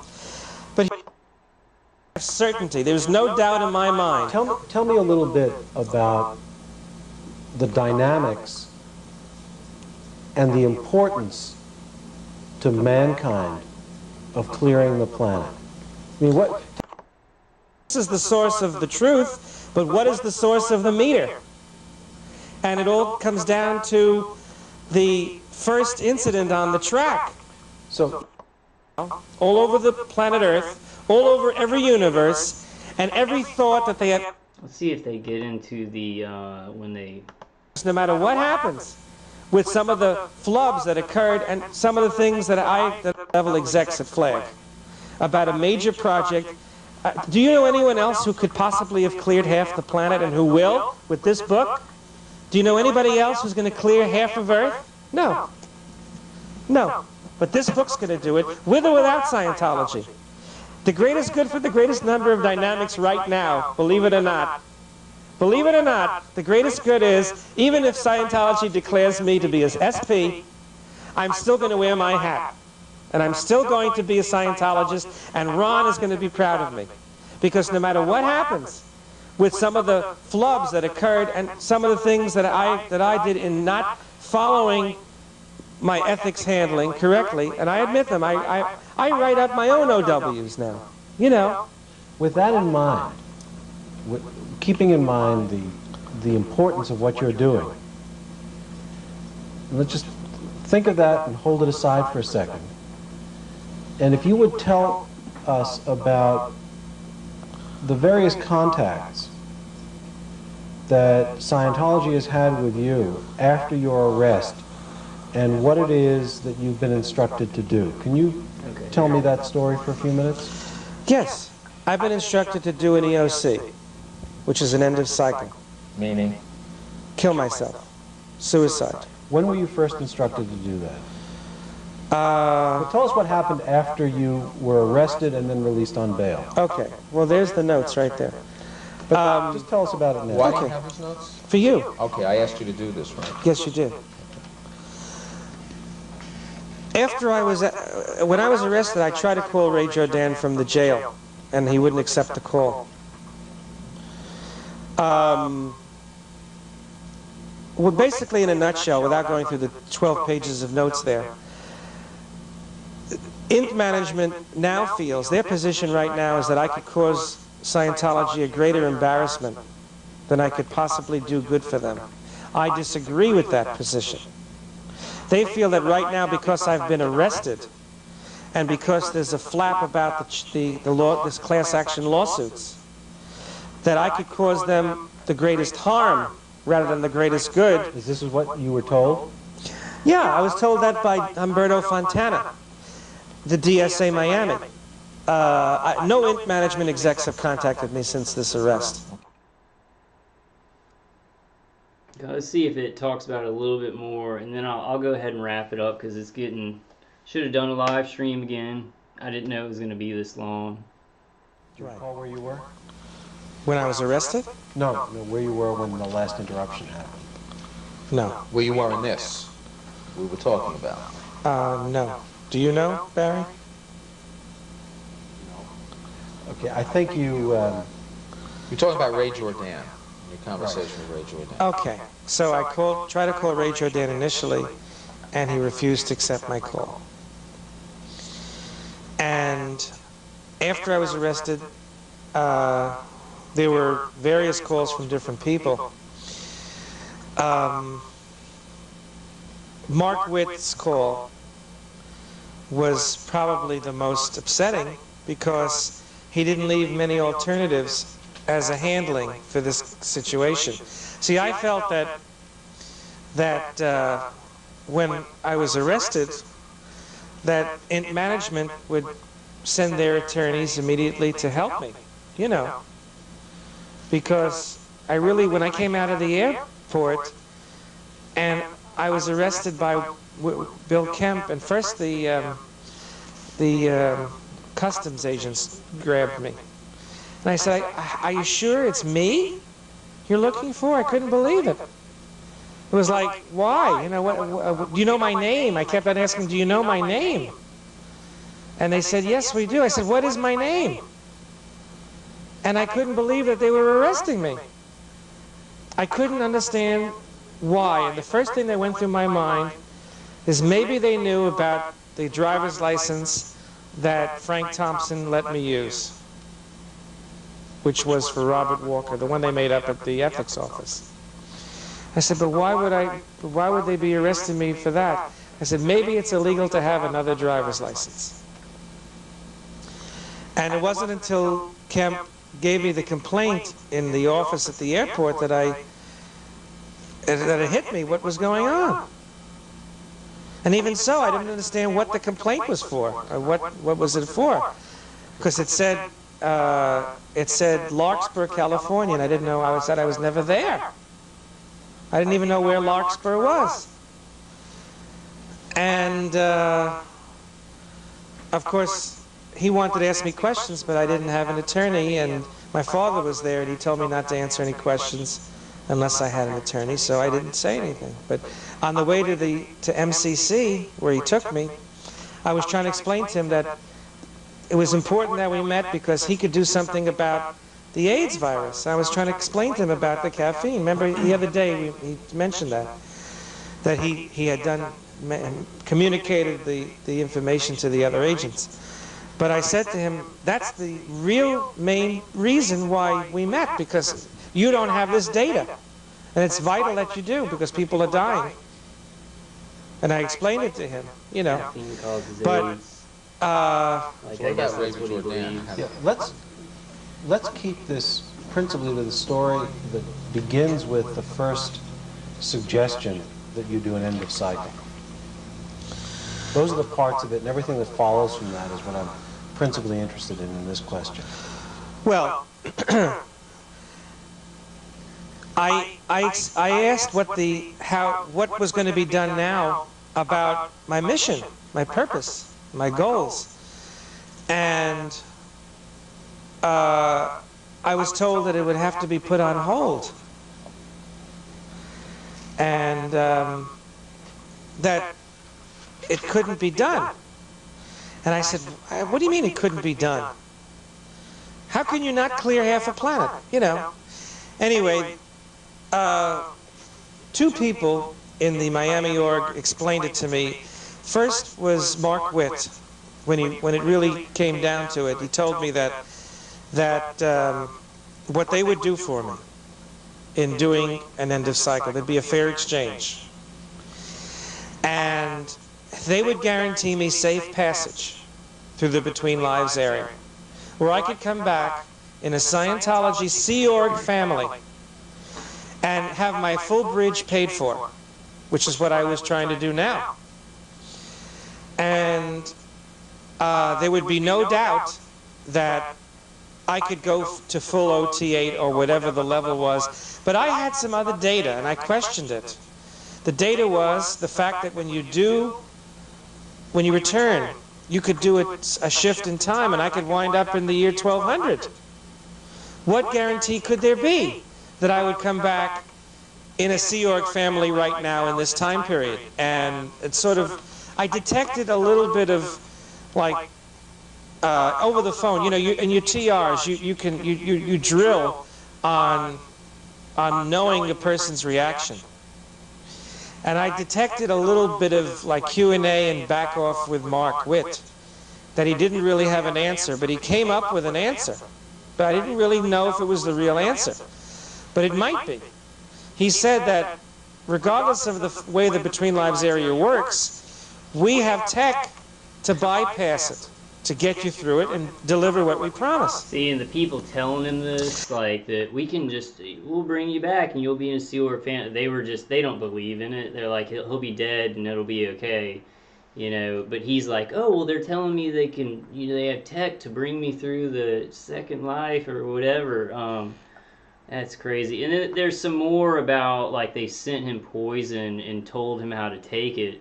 Like one of the ladies in higher up management, but I think I'm going to go ahead and end it there, guys. If y'all want to watch the rest of this interview, I don't know, y'all might not want to.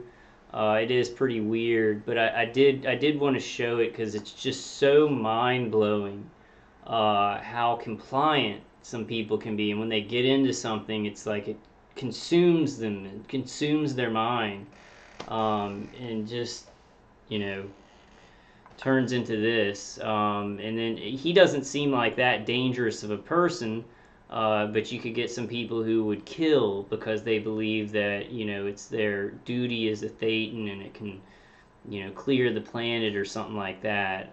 So, you know, it kind of all comes in. I know I was kind of going around to a lot of information today, but I hope y'all got something out of it. We do need to kind of look into Scientology and its parallels, like fair game parallels, and also mind control parallels, controlling people in large groups, which I think that you know, it's sometime maybe, you know, maybe before L. Ron Hubbard died, he actually did work with the DOD on this, or gave them information or something like that, and that's why the church survives till today. You know, because they had some kind of use for some of these agencies that are actually doing this to us. But okay, I might, you know, I might do one more video or something. Scientology is kind of one of those car wrecks that you know, it's like it's really, it's horrible, but you can't look away. It's one of those things for me.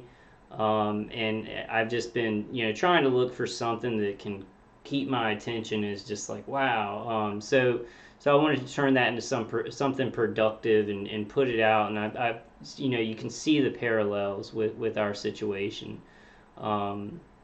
You know, and you can just see how crazy. And I'm not talking about targeted individuals' beliefs, because we just have something happening to us. But the people doing this have crazy beliefs that can be very, very destructive, and their, you know, policies or their programs of psyoping and torture, you know, can be so destructive to life. You know, I can barely think. But all right, guys, yeah, I'm getting tired. I got a headache. I'm gonna kind of listen to Dave Case's CD, and then hopefully I'll make another video, maybe do a live stream soon, and go through maybe go through some more stuff about Scientology if y'all want to do that, or kind of move on to other areas of the subject of targeting. All right, guys, thanks for watching.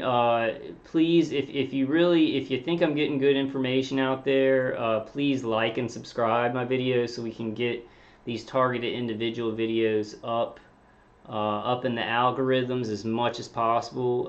You know, YouTube's kind of cutting down on any kind of alternative news that's important. They want to put that down, and they want to put mainstream media. So YouTube has a lot more control going on nowadays. But I hope this got y'all some good information, and I will see you on the next one. I love you guys. I hope you're relatively comfortable. And I've been putting off that transcranial stimulation thing, but I'm gonna try and work on that some more. And finding one. I think I found one, but I'm just like, oh, it's $300. But all right, guys, I love y'all. God bless y'all, and God protect you. God protect your families.